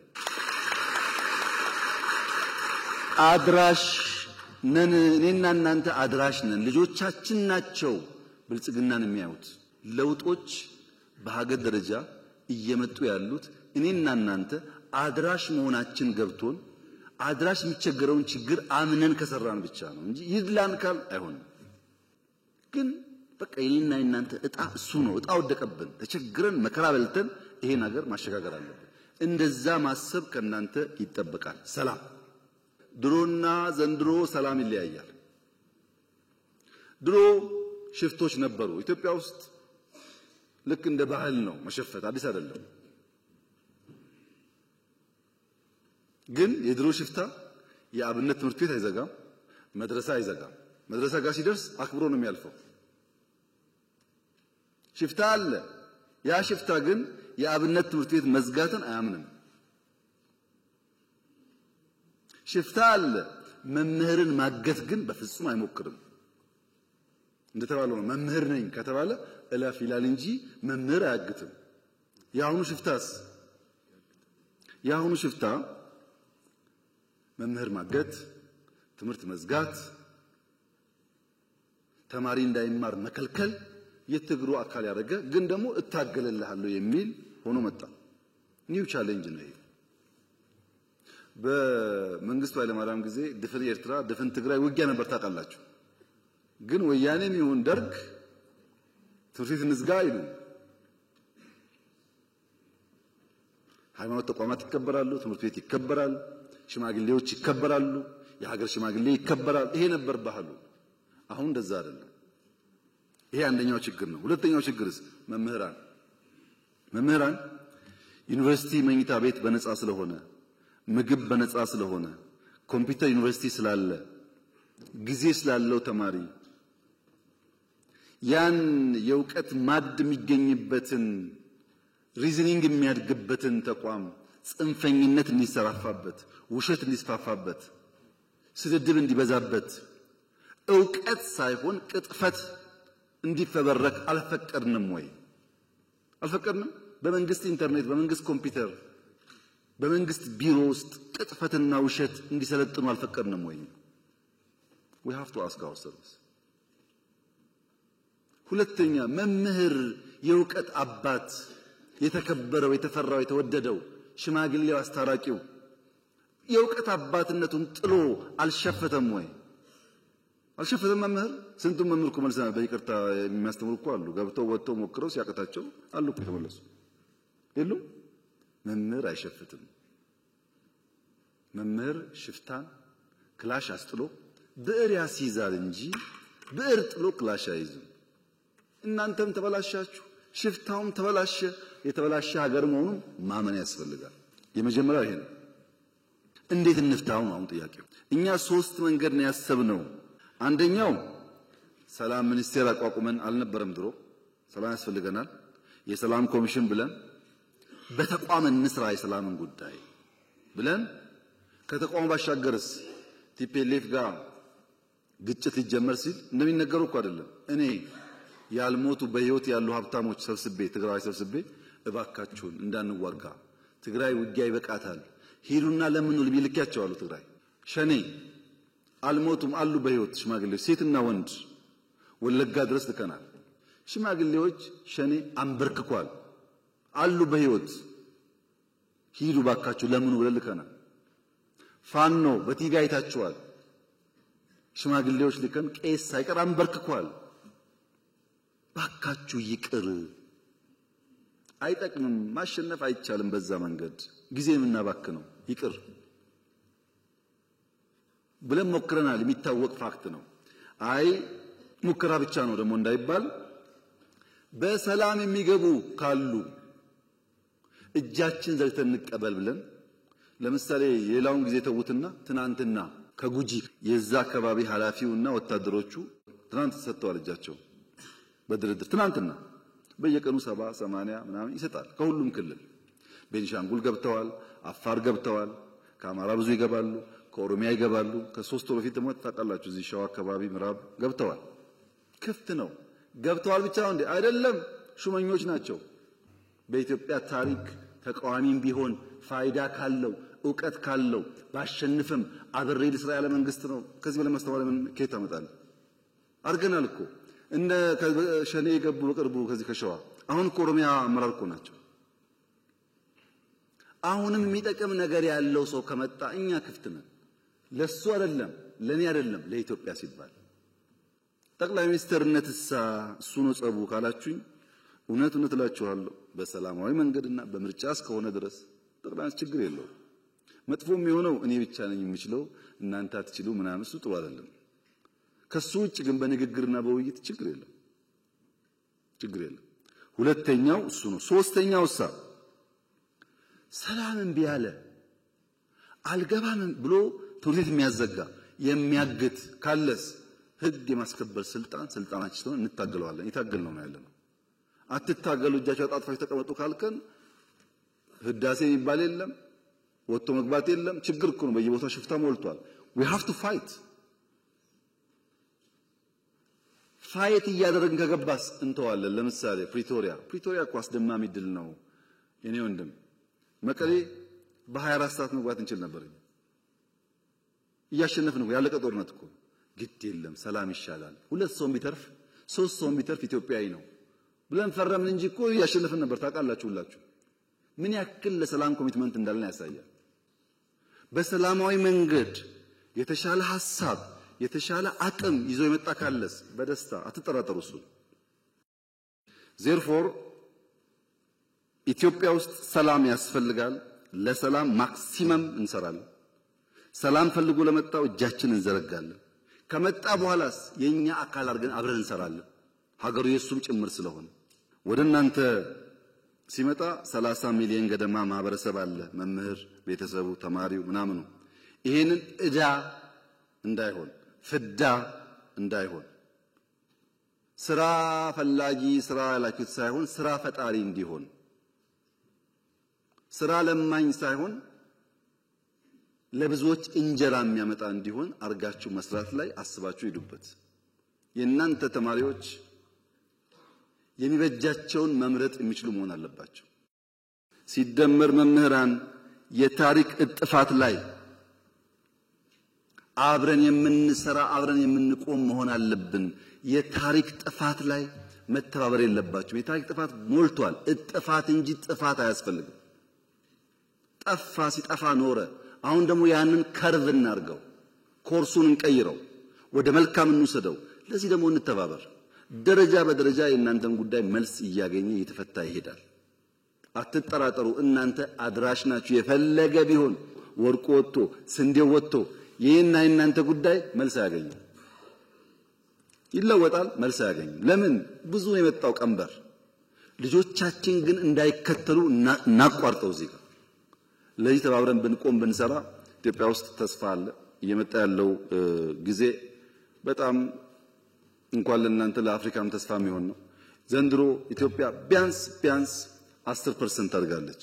ይሄ እኔ ሳይሆን የኢንተርናሽናል ተቋማት ግምት ነው። ይሄ እድገቷ ግን ኳሊቲ ግሮዝ ነው፣ በብድር አይደለም። እና መምህራን የእውቀት አባት የሀገር አባት የኛ አባት ናችሁ። አመሰግናለሁ።